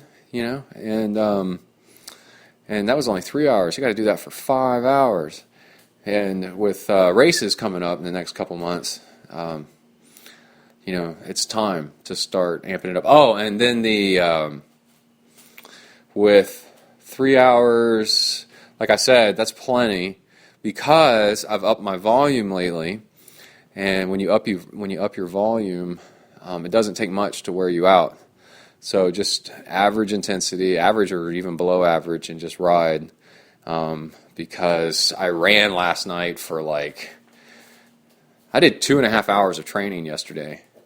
So when you go out and do a 3-hour ride, just ride easy because now, your legs are already kind of blown out from all the training the day before. Really what you're training is how to ride in the aero position when you're a little bit tired, how to train yourself to stay in there. And like I said, it started hurting my back a little bit and hurting my neck. And that's good. It was hurting just a little bit. And I was having to kind of coast the downhills a little bit, stuff, trying to kind of conserve my energy some. And that's good. That's good training. That's what you want. You want it to be a little bit stressful. All right, that's it. I got things to do today. I got to get old podcasts republished and things like that. And I might swing by Subway and get probably Freebirds, and just get like a ton of veggies piled up on stuff. All right, that's it. Out. Bang. Oh my God. Another 3-hour ride. just a little bit longer, like 3 hours and 2 minutes. Added in an extra section of road, a huge hill. Actually is what I added in. Huge. And I went 0.2 miles per hour faster than yesterday. So I did 4 hours of training yesterday on Saturday, 3-hour bike ride in the morning, and then a 1 hour run. Actually, a little bit over that. And if I run again tonight, I'll hit 50 miles for the week, which is the magic number for Ironman. And then it's just finding more bike time. And so if I do everything today like I'm supposed to, I think it'll be around, I'll look here in a second. I'm uploading my workout for my Suunto Ambit3 to Moose Count. I must have Training Peaks. I like Moose Count better. It's prettier. Anyway. And I'm drinking a Deschutes. I just finished this thing. I'm drinking a Deschutes brewery Inversion Ale, which is an IPA. Man. Holy crap. I've been on a tour of the Deschutes brewery and then went paddleboarding down the Deschutes River with Drew in Bend, Oregon, and fell in. And it is literally snowmelt. It's cold, cold, cold, cold. Even though it was the middle of summer. It's gorgeous. Love it up there. Man, I wish I could live there. Anyway, I think if I lived in Bend, Oregon, I would just die. I wouldn't do anything. I would just lay around and just soak in sunshine every day. Go lay up on a mountainside. Anyway, so I went faster today than yesterday, even though I did a ton yesterday. I did 4 hours yesterday and went faster today. So how do you do that? Well, it's kind of like the Tour de France, where they say the more you do, actually your body kind of figures out how, and you figure out how to fuel yourself better, to time everything better, to pace yourself better, and you get smarter. And I was going to look at the heat. Yeah, I averaged 2 watts higher, 214 instead of 212. But we are going to go. Stop it! Oh my God, I don't even know what's going on with this computer. Stop! Stop! I'm trying to go to the weather. I just walked in 10 minutes ago. Feels like 104 outside. And what time is it?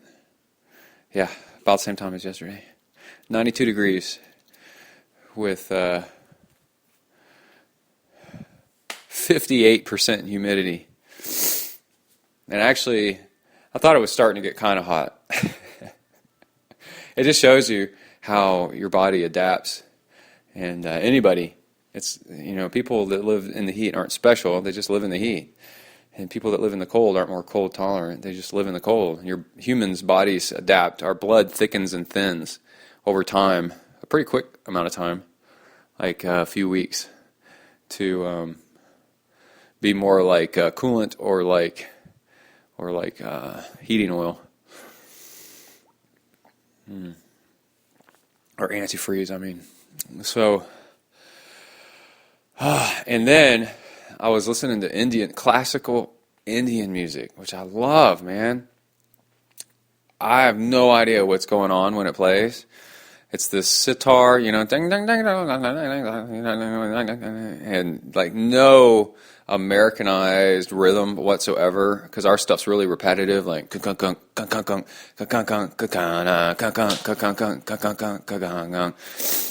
and theirs is more like jazz, where it just seems freaking random, man. I got no idea what's going on. And I put it on just barely loud enough to hear it. But it's fast.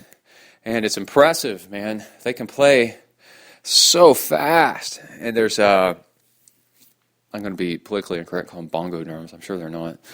But there's the drums going in the background. And apparently a song can go on for like half an hour. And then all of a sudden there's clapping because a lot of the stuff's live, recorded.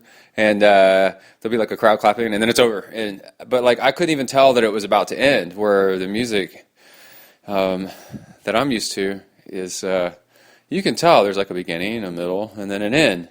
And as they wrap it up, wrap it up, B. So it's just, I don't know if I've heard the same song before. It all just runs together, but I can think, because I'm not really paying attention to the music. The music's motivating. It's not too hard. It's just kind of relaxing, but kind of fast. So check it out. You might really like it. Turns out I really liked it. I also like Asian, like Chinese or Japanese music of that same kind, classical, but I can't find a station that plays that on Pandora or something. There's like meditation channels that play kind of like that, but it's too slow for a workout. I think that's it. I'm going to finish this Deschutes Brewery. Oh, I was going to see how many hours and stuff for the week. This is kind of cool. It gives people an idea of Ironman training. I could tell you, with the amount of hours that I'm doing, I could almost finish an Ironman happy without a struggle at the end. And I think it would take doing what I'm doing with a few more hours for a few more weeks for me to settle in, for me to feel okay. Oh man, do I have a tip while I'm looking. Where'd it go? Relax. Remember, relax. I'll get back to that in a second. Oh, I'm posting on Instagram a lot of times lately when I stop on the ride and put on sunscreen, because sunscreen's good. Oh man, that ride is so brutal. Oh, that's why it's so windy. That's due south. I'm looking at a map. Huh. I thought that was west. It ain't. That's south, man. Holy crap. And we got real strong southerly winds in the summer. The United States, North American continent heats up as the day goes on, and it becomes hot from the radiation from the sun, more than the oceans around it. And then the hot air there over it gets heated, and then it rises, and as it rises, other air, it goes up, well, it leaves a void underneath, and other air has to rush in to fill the space, and that air rushes in from the Gulf of Mexico, where it's cooler, right? But it's still not that cool, but what it does bring with it is humidity off the Gulf, because the Gulf is kind of, the Gulf water's hot, so it's full of water, the air is. And, yeah, I'm looking at my graphs. Okay, hold on. 61.98 miles at 20.4 miles per hour. A lot of that is chip seal coat. Oh, it's nasty. Nasty shiz. And let's see where we're at for the week. I should have swam more, but I didn't. But I need to work on my weakness, which is my bike and my run. So 223 miles total for the week, 178.7 on the bike, 41.1, which means on the run, which means to hit 50, I got to run, 8.8? Is that for real? That sucks. I don't want to run 8.8. Maybe I might. I don't know. How much did I run last night? That was barely tolerable. I'll figure that out in a second. And 3.87 miles on the swim. So, I only swam an hour and 50 minutes. I've biked 8 hours and 49 minutes. I've run 6 hours and 21 minutes for a total of 17 hours. So I run tonight. I'm going to hit 18 hours for the week. We're just starting to get up there. And then we start adding in a little bit longer bike rides, like 4-hour bike rides on the weekend each day. Then we're getting into 20 hours a week. 25 hours a week is kind of what start getting in the pro level. let's see. I was going to look up something. Hold on. I can't remember what it is. Okay, so relax. All right. I noticed I do this, which means probably a lot of people do this, is the more volume you put in on the bike and the more relaxed the more volume you put on the bike, the better you get at it, and the less you grip and tighten and grip the handlebars, tighten with your shoulders, crunch your body, and you just get better and better and better at just laying down. You want to lay it down. For the ladies, you want to lay it down and relax and let the legs do the work, and you let the your core counterbalance your legs a little bit, and then just relax. You want your upper body to be as relaxed as if you're laying down watching TV on your elbows, just kind of just laying there. And I know this is specifically true, especially true, because when the pavement gets rough and it's real bouncy, you tend to tighten up, and then you don't put out as much power. You can look at the power meter and see your power goes down because you're wasting a lot of energy and diverting it to controlling the bike. And then when the pavement gets smooth, your power goes up because now you're actually putting more power into the pedals because you're not trying to control the bike as much. Right? So just imagine that you could have higher power. You could have your higher power as I'm drinking a beer. You could have your higher power like all the time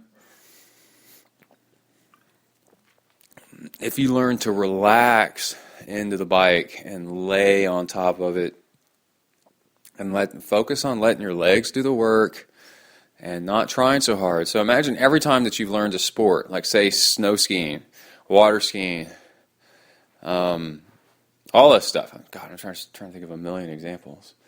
But your upper body gets tired because you're over-controlling because you haven't really relaxed yet, And so when I learned to ride motorcycles, my upper body was sore because you're so worried you're going to crash, so you're over-controlling, and you got a tight grip on the handlebars, and it ends up making your arms and shoulders and hands like really tired, and your neck tired.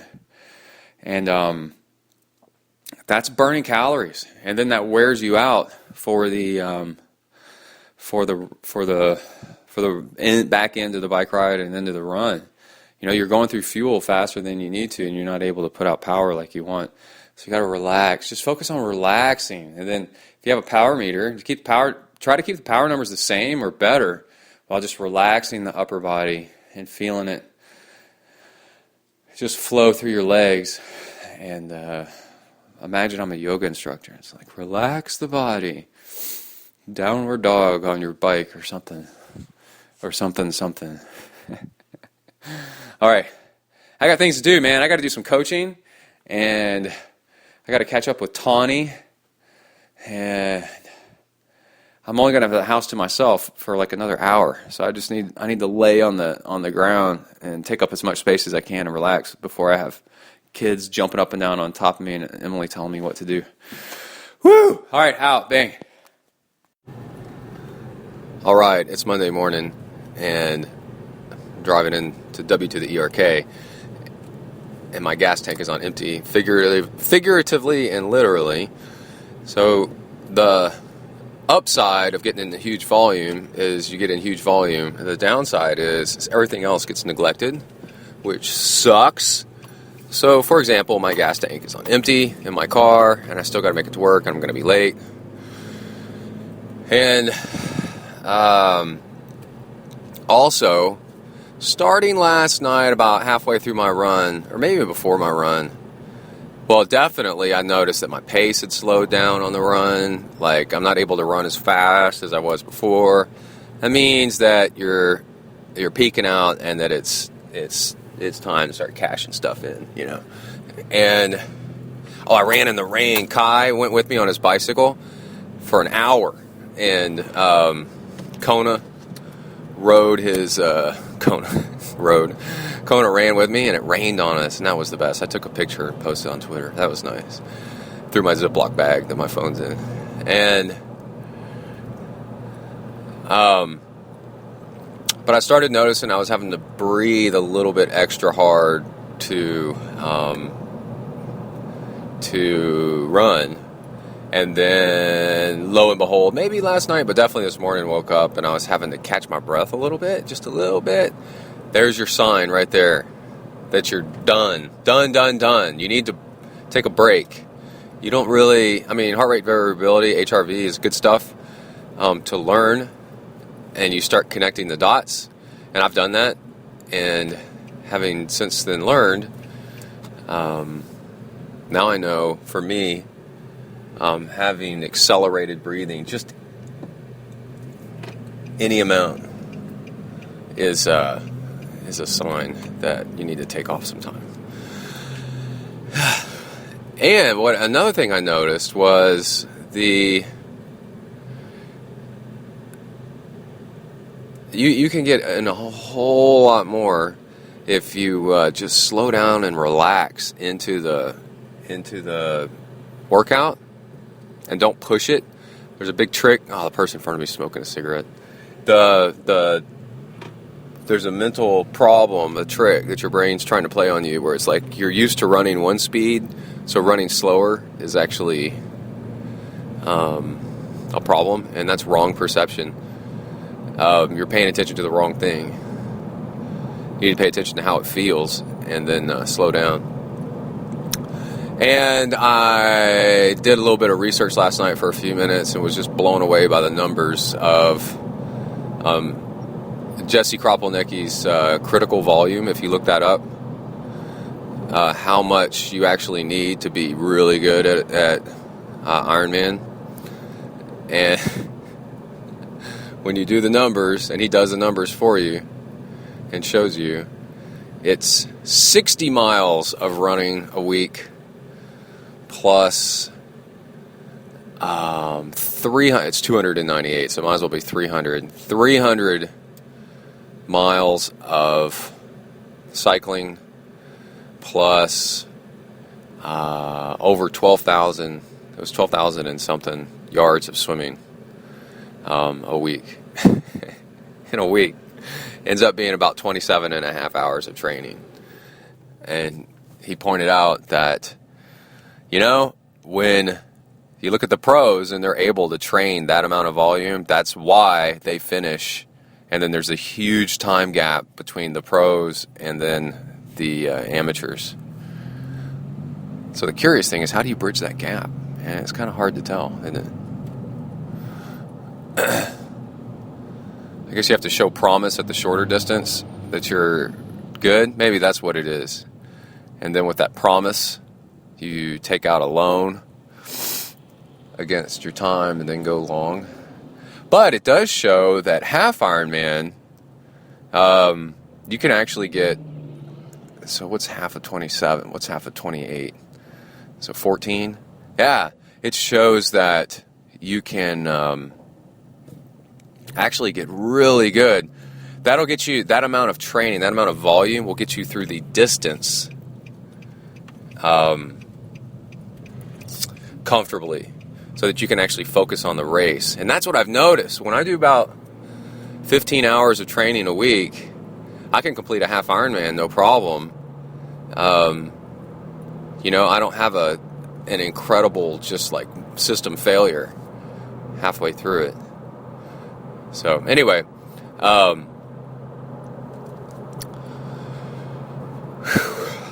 see, I'm having to catch my breath every once in a while. So it was a big week, 18 hours I think of training, and again I slowed down towards the end and just kind of settled into it and relaxed into it, and it was nice. It was actually nice in a way. Oh, I want to talk about grace and form. So I have a theory, and it's something that people, they talk about, but they don't really talk about. It's something to focus on. Efficiency comes through working on form. Through volume, you get more and more efficiency because you get good at it. So you watch somebody that's been surfing for a long time, they learn to lean their body into it, and use their body weight and swinging the arms and just very graceful, right? And I think that's the word, is graceful. And the more you do, the more graceful you get, because you learn what's efficient and what's not. And I was sitting there thinking about that this morning, going, yeah, maybe something that ought to be coached is gracefulness in all things. And then that translates to gracefulness in getting your stuff done, gracefulness in parking your car, gracefulness in everything. And it gives you efficiency and teaches you, trying to think of the phrase. Well, it teaches you to just carry it around through all things in life, and maybe that's a good thing. Better get past this truck. It's towing a bulldozer. Okay, and then... So I'm thinking about all that, because then when you're graceful, you actually get to conserve a lot of energy and apply energy to where it's needed, and you go faster and can do things better. And I'm watching Kai's watching a cartoon program called Teen Titans Go, and it's just a stupid kids show.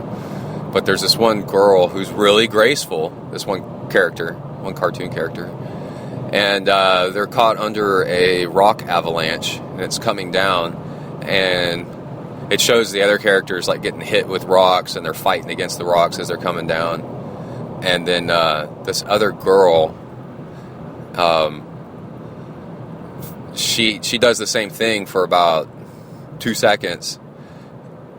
You know, like punches a rock, and a rock almost hits her, and it kind of stuns her.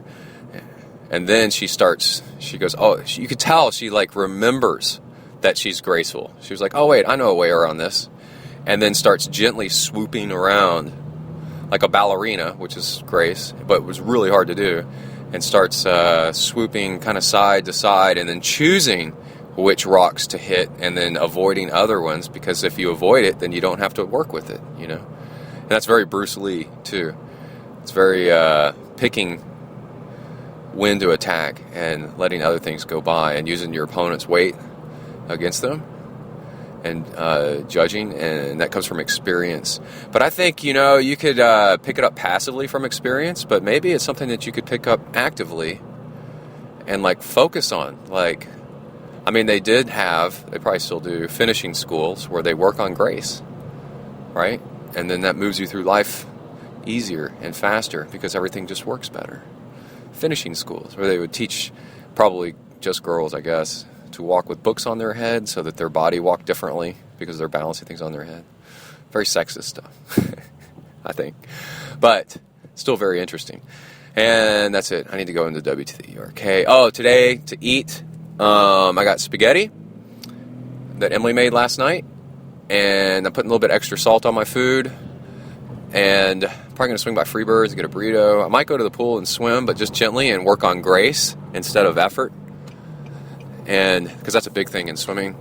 And then I have some Amaretto bars, and I made a green smoothie. And for breakfast, I had Ezekiel cereal and 2% milk this morning instead of coconut milk. And I'm trying to think what else I did. Green tea, had some coffee, and flossed my frickin' teeth, baby. All right, that's it. Out, big. Well, that was one hell of a swim. All right. Kick ass, man. Went to the pool. Oh, it's Wednesday morning. Went to the pool this morning. Almost got an hour swim. 55 minutes is what I managed to squeak out. I went to the real pool. Got some new goggles. Ordered them through Amazon Prime. And anyway, swam bilateral. And yesterday at lunch, I swam bilateral freestyle the whole way. And noticed that I actually went a lot farther than I thought I would. Farther's distance. And so I was kind of excited about it this morning, swimming and knocking out a full almost hour. I was hoping to do an hour bilateral swim, and in less than 55 minutes, just under 55 minutes, I swam just over, almost 3,500 meters. So you do the Suunto Ambit and it kind of tells you that. And then the summary is 2.4 miles per hour. And actually, it rounds it, down. So I was like, all right, dude, 2.4 miles per hour. That is nice. That's an hour Ironman swim on the dot. And the cool thing is, for me, for bilateral swimming, because I didn't do that so much growing up, I'm not even swimming all that hard. The hard part of bilateral for me is breathing on my left side without getting all dizzy and stuff. So the effort, as far as how hard I pull, isn't that big of a deal. It's just so fast because it gives you the opportunity to swim more streamlined and smooth and focus on better technique. And it's just naturally more faster than breathing on one side. So that was really cool.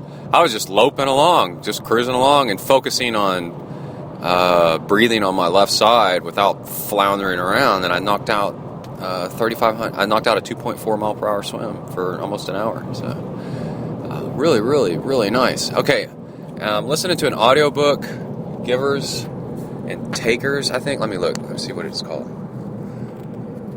And it is really good. Give and take. Give and take. People who give more. There's givers, takers, and then takers are like real self-centered, like Ken Lay is the example they use. They extort other people for their own goals and are very self-centered and all this other crap. And then there's reciprocators, I guess. I don't know, but it's exchangers. They're more even. I'll do something for you if you do something for me, which is not that bad.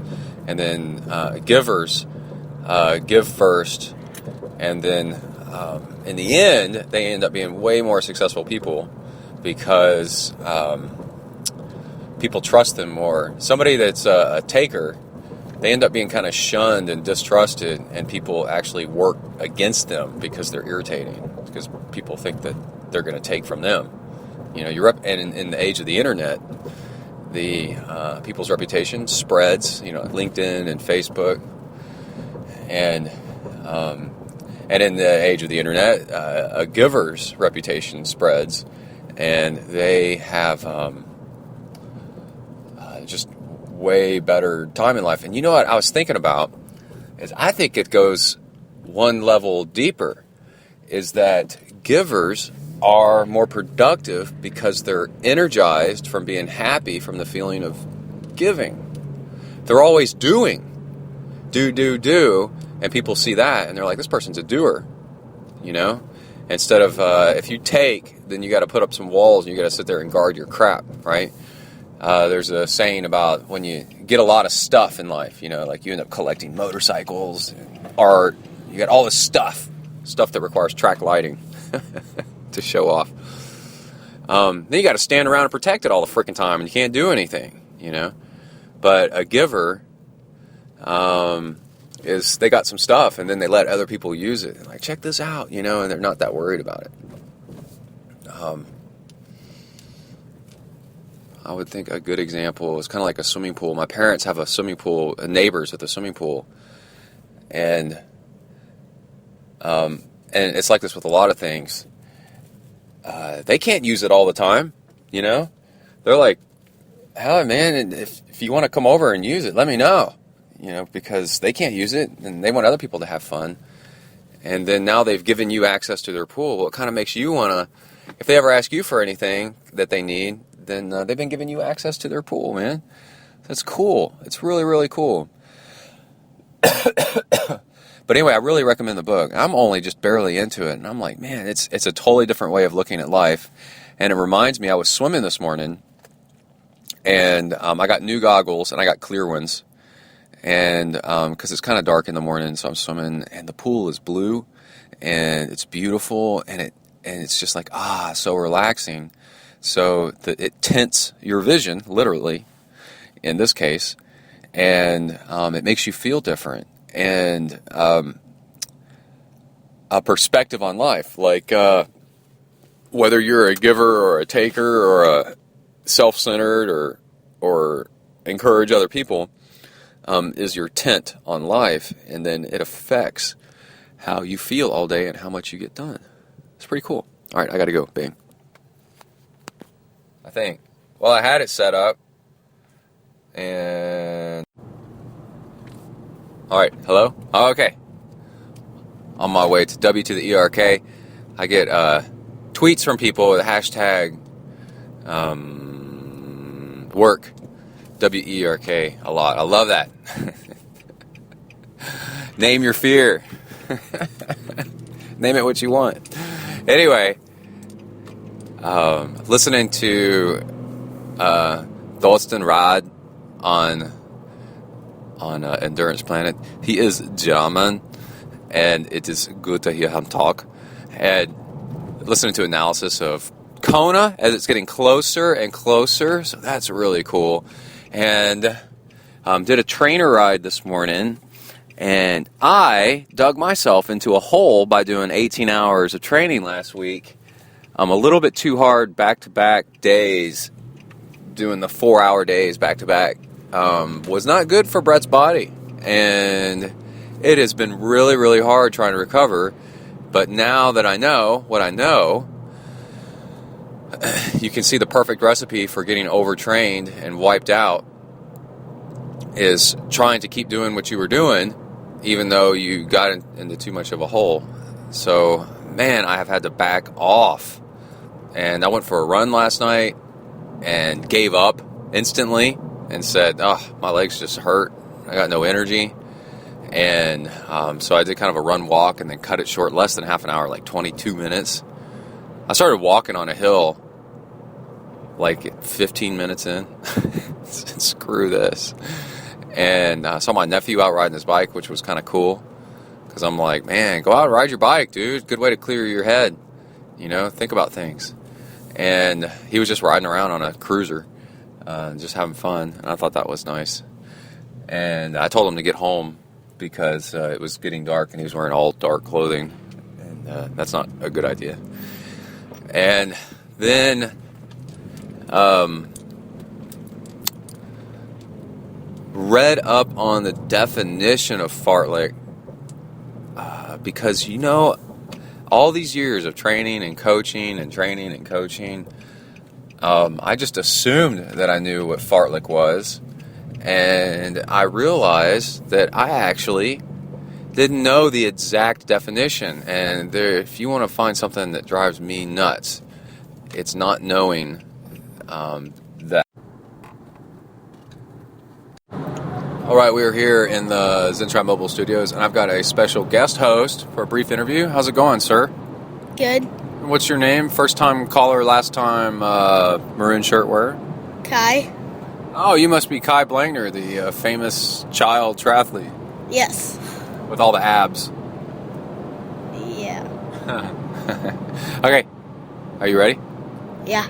All right, so today, I took Kai, we drove to the Woodlands, which is about an hour and 20 minutes from our house. And I did so because Kai and I needed to spend the day together because Emily was off doing work stuff. And also, I'm kind of tired. I'm a little bit overtrained. So I said, well, Kai, you and I started hanging out starting last night, right? Yeah. And we watched, what did we do? We watched TV and I can't remember what else. We were watching YouTube videos of people drinking kava and getting all silly. Yeah. That was pretty cool. Okay, and then today we drove to the Woodlands because I read an article in the news Friday that said, hey, if you have an iPhone 5S, you might have one of the ones that has a known battery issue that's so bad that Apple has offered to replace it. It was a big story in the news. It was in all the tech news. And type in your serial number of your phone here on Apple's website, and we'll tell you if your phone is eligible for the battery replacement. And I typed it in, and it said, yep, you are. And so I said, hey, Kai, how'd you like to go to the Woodlands tomorrow to maybe go to the Lego store? Yeah. So all last night, Kai's like, I really do want to go to the Lego store. It'd be so great. Because the mall at the Woodlands has a Lego store.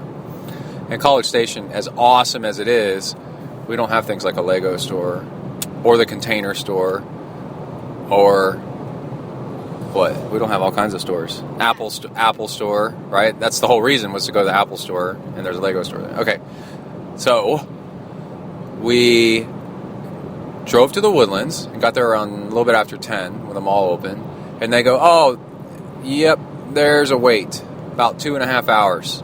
Come back around 12:45, and we'll be ready to take your phone from you and start working on it. So I said, okay. So Kai and I went to Academy, and what did we get there, man?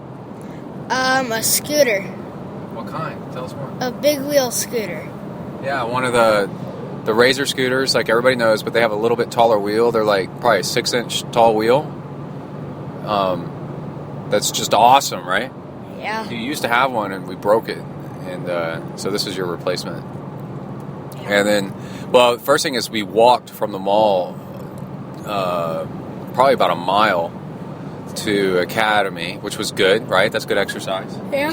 And then we walked from Academy to, and I got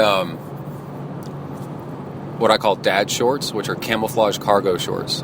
And Academy has some that are almost black. They're like really cool. They're kind of hard to see the camo pattern on, so it's kind of subtle. Very professional, executive, camouflage. It's executive camouflage, Kai, right? Yeah. And then, that reminds me of you at the Brookstone store at the mall, getting your back massage with the executive chair thing. What? That was awesome. Okay, so we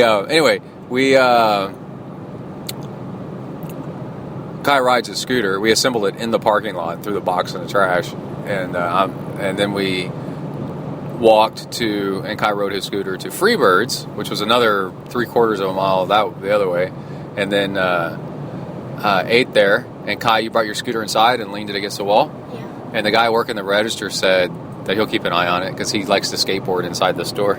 Did you hear him say that? Yeah. Okay, and then we went back to the mall.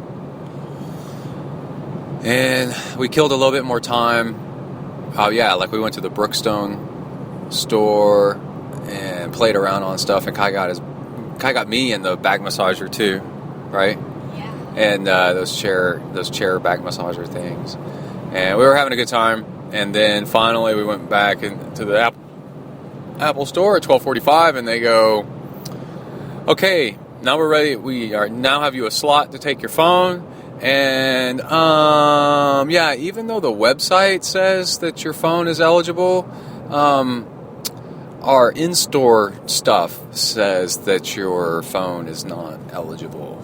And I said, I don't really care what your in-store stuff says. I drove an hour and a half here, and now I've been playing around for 2.5 hours.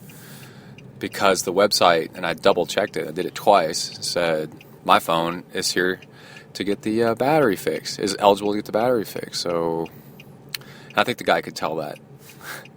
And he's like, oh, yeah. He went off and talked to his manager. And okay, we will take your phone. We've decided. And so now come back in about 2 more hours, and we'll have your phone done. And I'm like, ugh. All right. And then, to kill 2 more hours, Kai, what did we do? Do you remember? We went to the Container Store. But before that, we went swimming. Oh, we went swimming in the lake. So Kai wanted to ride his scooter somewhere, his new scooter, at a park. And then I go, oh, well, this is where they have the Ironman. And I remember there's a park at the water entry at the swim start.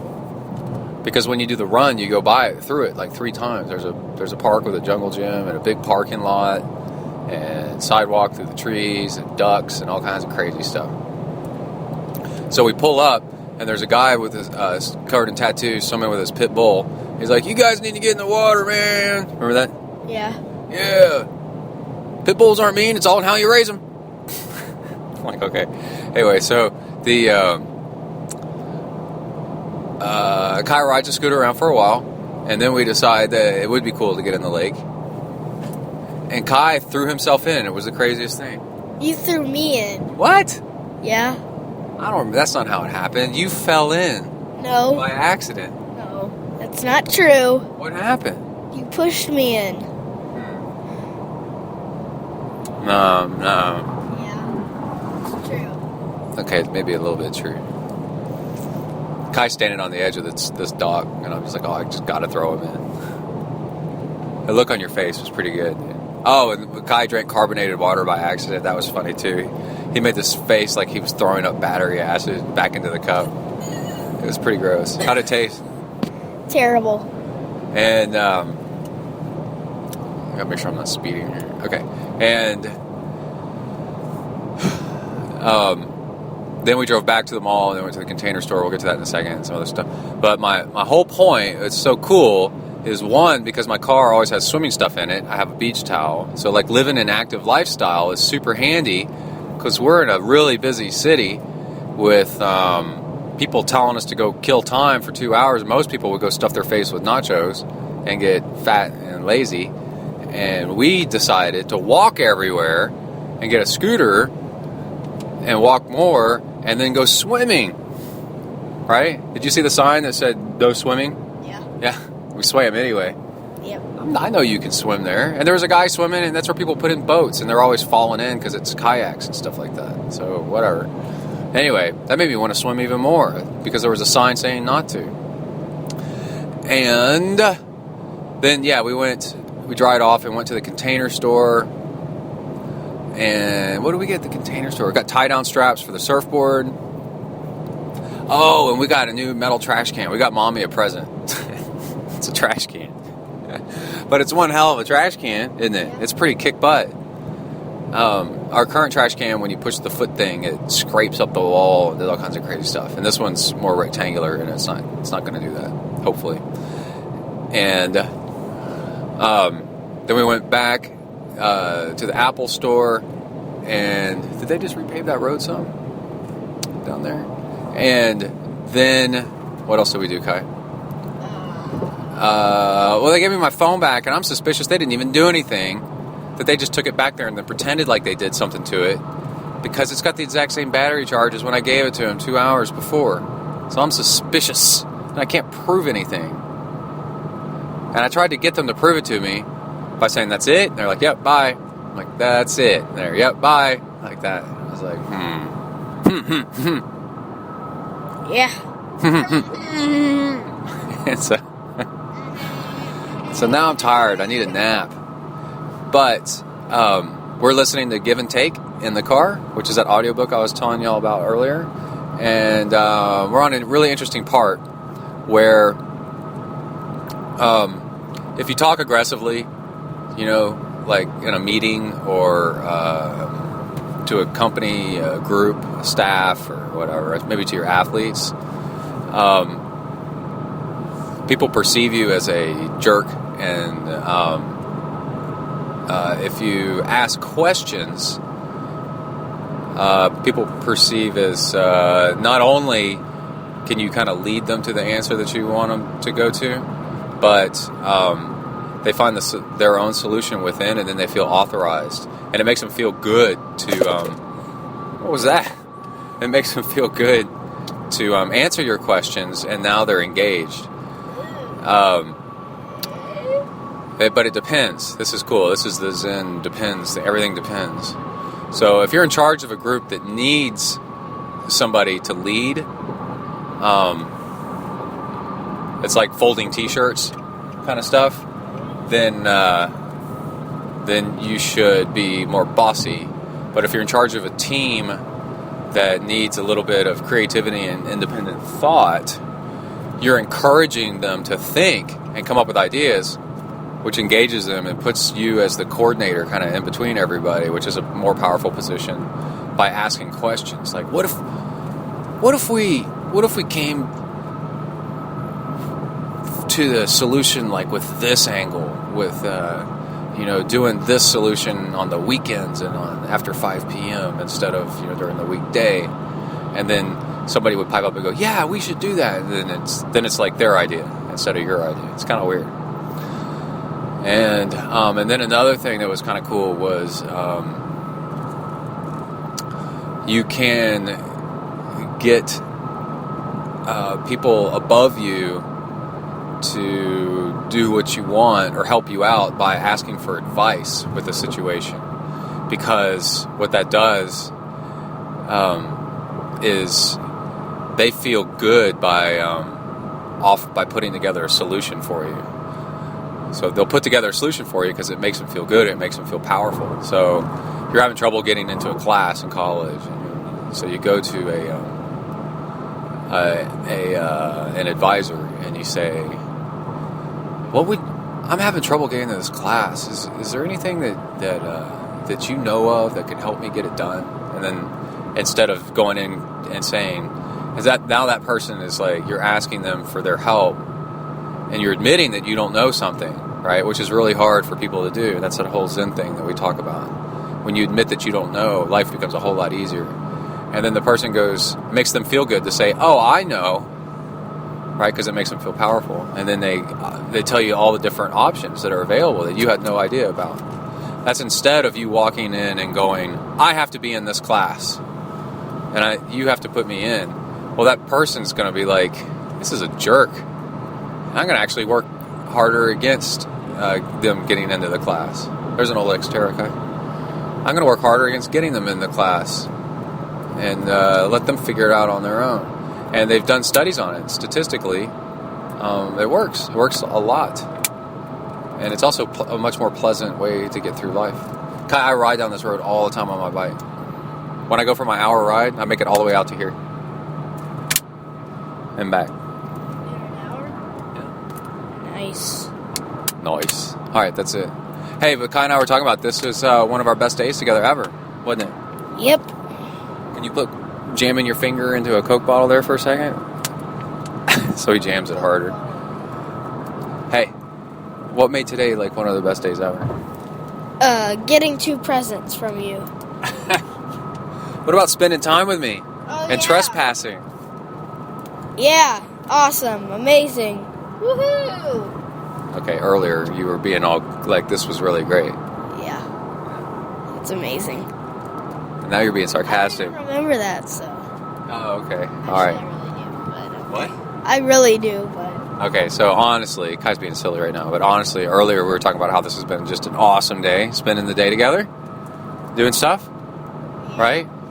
And being creative and athletic and walking everywhere instead of driving everywhere and swimming and getting a scooter and all kinds of stuff. Lots of walking, man. I bet we've walked 3 miles today.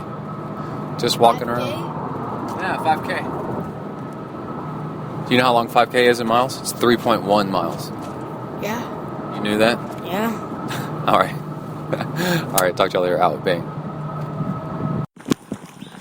Hello? Hello? All right. I'm running. I'm really excited. So,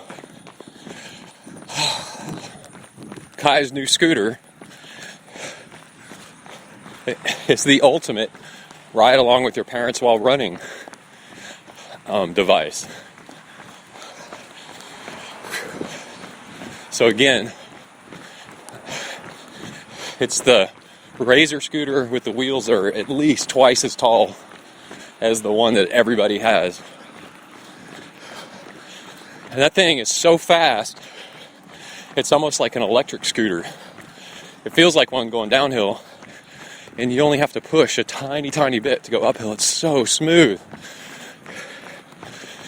And then, like unlike the regular ones, you go over a twig or a stone, it just rolls right over it. You can even off-road on it, just on dirt and light grass. And it's amazing. And he rode it some last night, and then actually he's been riding it around the house all day. I told him to quit banging into stuff. That's when you can tell a kid likes something. When they like an outdoor toy, they bring it inside. I do that with skateboards. But anyway, the thing is, you want to, if you can, you want to have your kid come with you while you exercise, especially while running. You can talk to them and learn about what's going on at school, how their day is, who their friends are, good parenting stuff. There's no TV, nothing, and you're outside, get some sunlight, see wild animals, learn street skills of how not to get hit by cars and stuff. It's awesome. But, how do you make them so that they're happy instead of miserable? They can't run with you because they'll get worn out too fast. And you'll notice once they get to a certain age, a bike is too fast and too complicated. Got to get it out of the garage, make sure the tires are aired out, and all this crap. This thing is exactly the right speed and so entertaining to ride and easy to control. All it is fun at the same speed that you're running. So Kyle get a little bit ahead of me on a downhill and swoop all over the place, and he's playing the entire time. And he's not like when he's on a bike, like going, like bored, because it's not fast enough. So this is like a Zen scooter.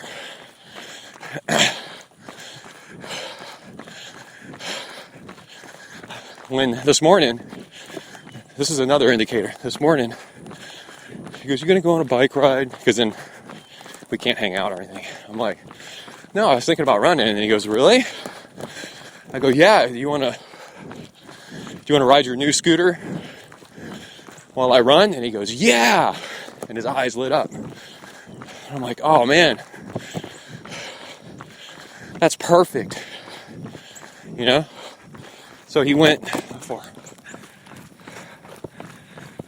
4 miles with me. And then he goes, "Daddy, I'm going to go home." And I'm like, "Cool."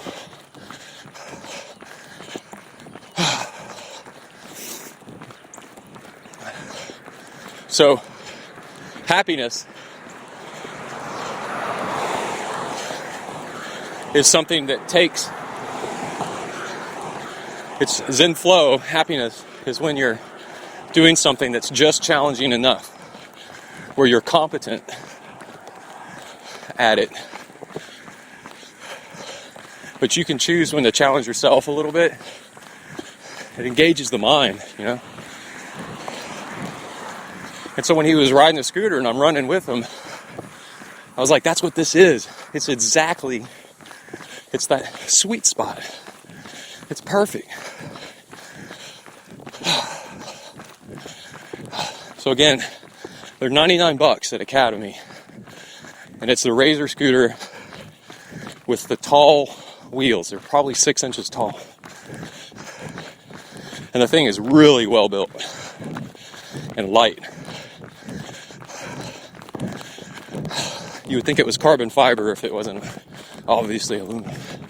And his is anodized blue. It's pretty cool. All right. If I keep talking, I'll forget to eat and drink. So let's turn this off. How do I do that? All right, bye. All right, we are in the ZenTri mobile studios. Leaving the pool. 47-minute fartlek swim. I did 3 intervals, and I went until it burned and almost went to failure. And then walk of 50. And then slowly regain my body. And then another interval until almost failure. Kind of like lifting weights. Good stuff. And I'm headed to W to the ERK. Start off the week. We're going to wrap up this podcast. Listening to Brendan Brazier on Rich Roll podcast, and they're talking about how they neither one of them eats meals, which I've found to be one of the best ways to lose weight is you just eat when you're hungry and eat for what's coming up next. The downside is you need to watch out for your teeth and be more particular in brushing your teeth. I found, because you have increased exposure to your to sugars in your mouth. So what I found is I went online, and because there's a lot of videos of vegans have ruined their teeth. If you YouTube this, you can see just lots and lots of people who have just mangled their frickin' teeth. And then, if you look closely, you can find a few videos on... and the reason why is you don't get as many calories per meal, which is good, and so you end up snacking, which is good, but then for your teeth, that's bad, because it's constant exposure. And the constant exposure to sugars. And then but then I found a few videos by people who said, yeah, they went vegan and started eating green smoothies, stuff like that, and they started getting really bad teeth problems, and then they started brushing their teeth more often and flossing more often, and the problems went away. And I was like, oh, yeah. So there's that. Then, let's see. Last night went for a bike ride and went for a 2-hour ride. I ran for 8 miles in the morning, Sunday morning, and then a 2-hour ride in the evening. And what I did was something pretty interesting is I just rode kind of, zone 2. And then at the very end of the ride with like 25 minutes left to go, I did 3 intervals. And I'm out riding around the countryside. And I found that I'm a person, like, I get into crowded environments. I get anxious and I don't like it. I start getting pissed off. And I am definitely a kid who grew up with some wide open spaces. Not tons. I grew up in the suburbs, but big suburbs, Not, houses were kind of far apart. In the 70s, houses were a lot further apart than they are now, farther. And the farther is if it's distance, you can measure it, and then it's farther. If it's something you feel, and it's not something that's measured with a metric of some sort, then it's further. I love that one. Anyway,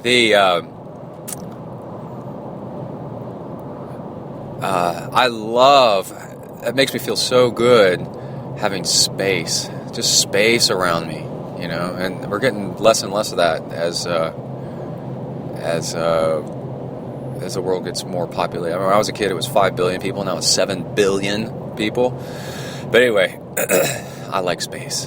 And so I'm out riding around the countryside, just going, this is nice. So nice, so green, just riding around. I just love it. It's nice. So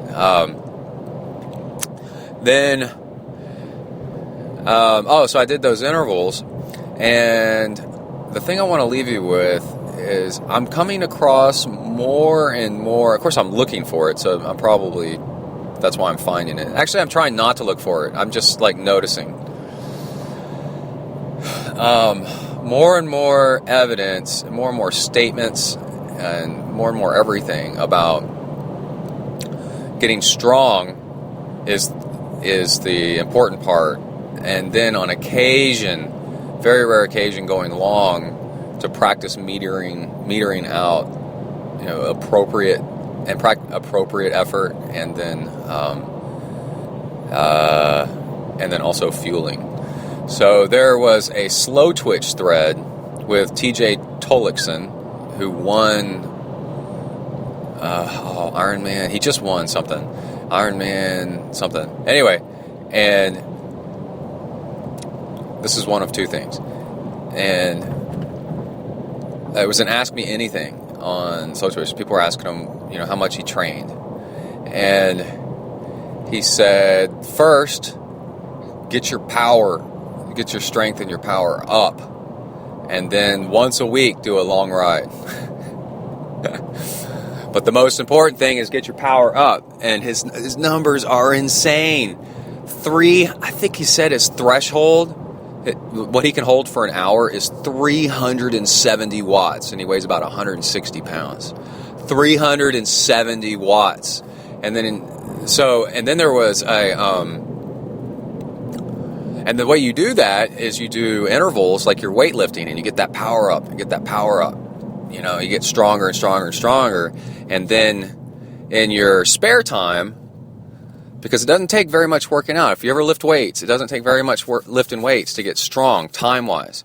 In your spare time, you practice going easy and longer, and that builds technique. And so like I was swimming this morning, the amount of time I spent going hard was like 10 minutes maybe, but the rest of it was just cruising along and working on nice technique and bilateral breathing and smoothing out everything. And so then, and that's just an example there. And then when you go for a race, you do kind of a percentage of your maximum. And to you, it doesn't faze you very much because your maximum is insane. So it doesn't really work you all that hard. And the other thing I ran across was an article on triathlon.com, triathlon.competitor.com or something, triathlete. Whatever, I don't know. But the article said, what was the example? Oh, it was a treadmill test on strength versus volume, and they said, somebody just threw their cigarette out their freaking car. I hate that. I flashed my lights at him and honked at him. Oh, there's a red-tailed hawk. You get you some mice, man. Anyway, on the treadmill, they had two different kinds of athletes. And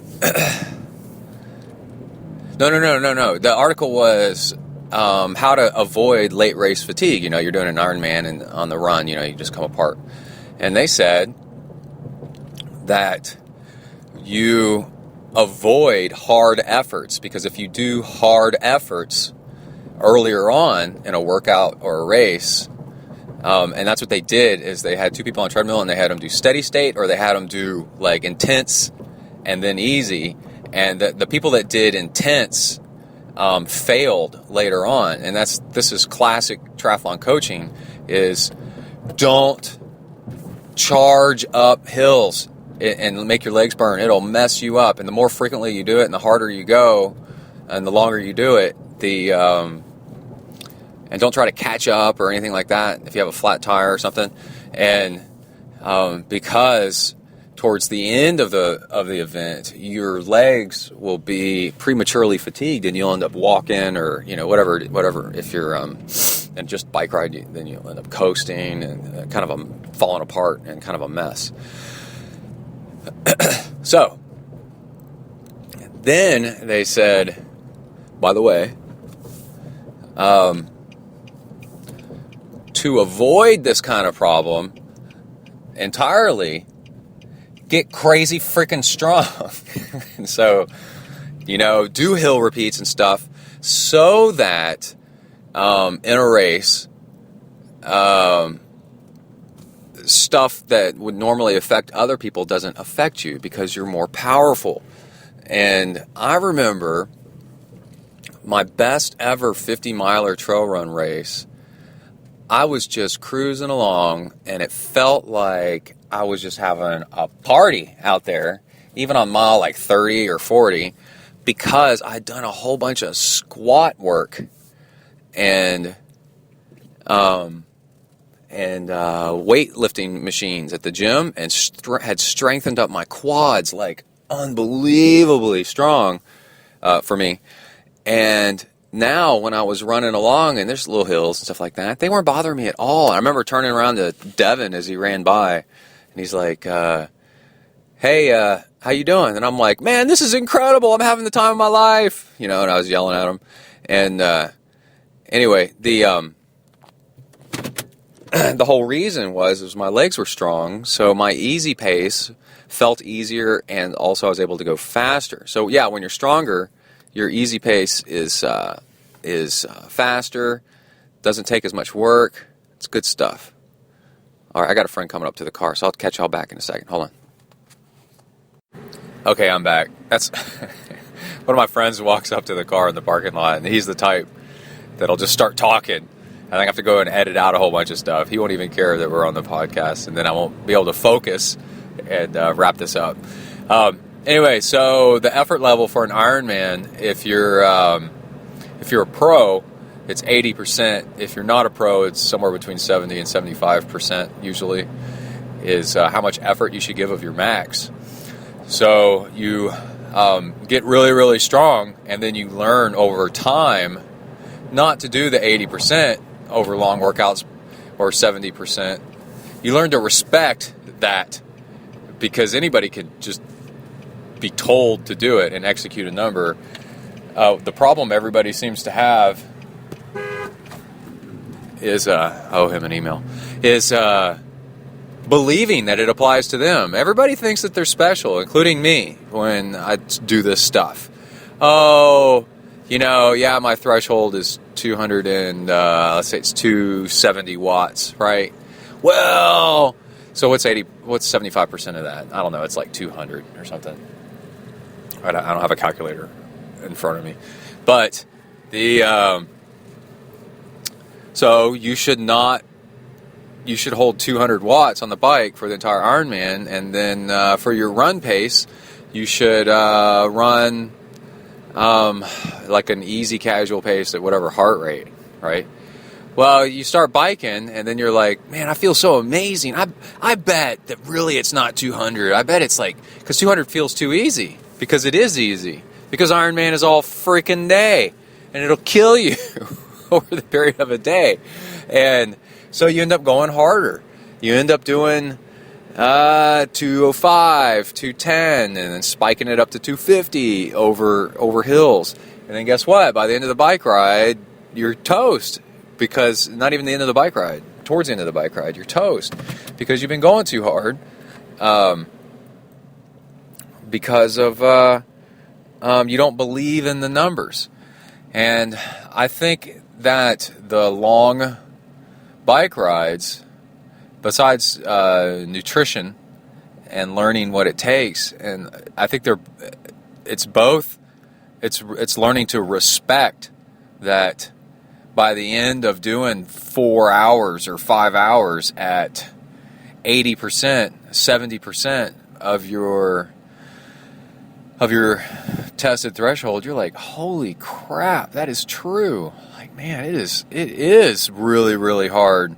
I'm cooked, and I need to respect this 70%, this 75%, and then you've learned your lesson, and then you're more likely to stick closer to the right numbers on race day. And what's cool is all the numbers, all the formulas to calculate how hard you should go are out there on the web. Like I just said, it's 70% for a total newbie, 72 to 75% for an experienced triathlete, and closer to 80 for a pro, right?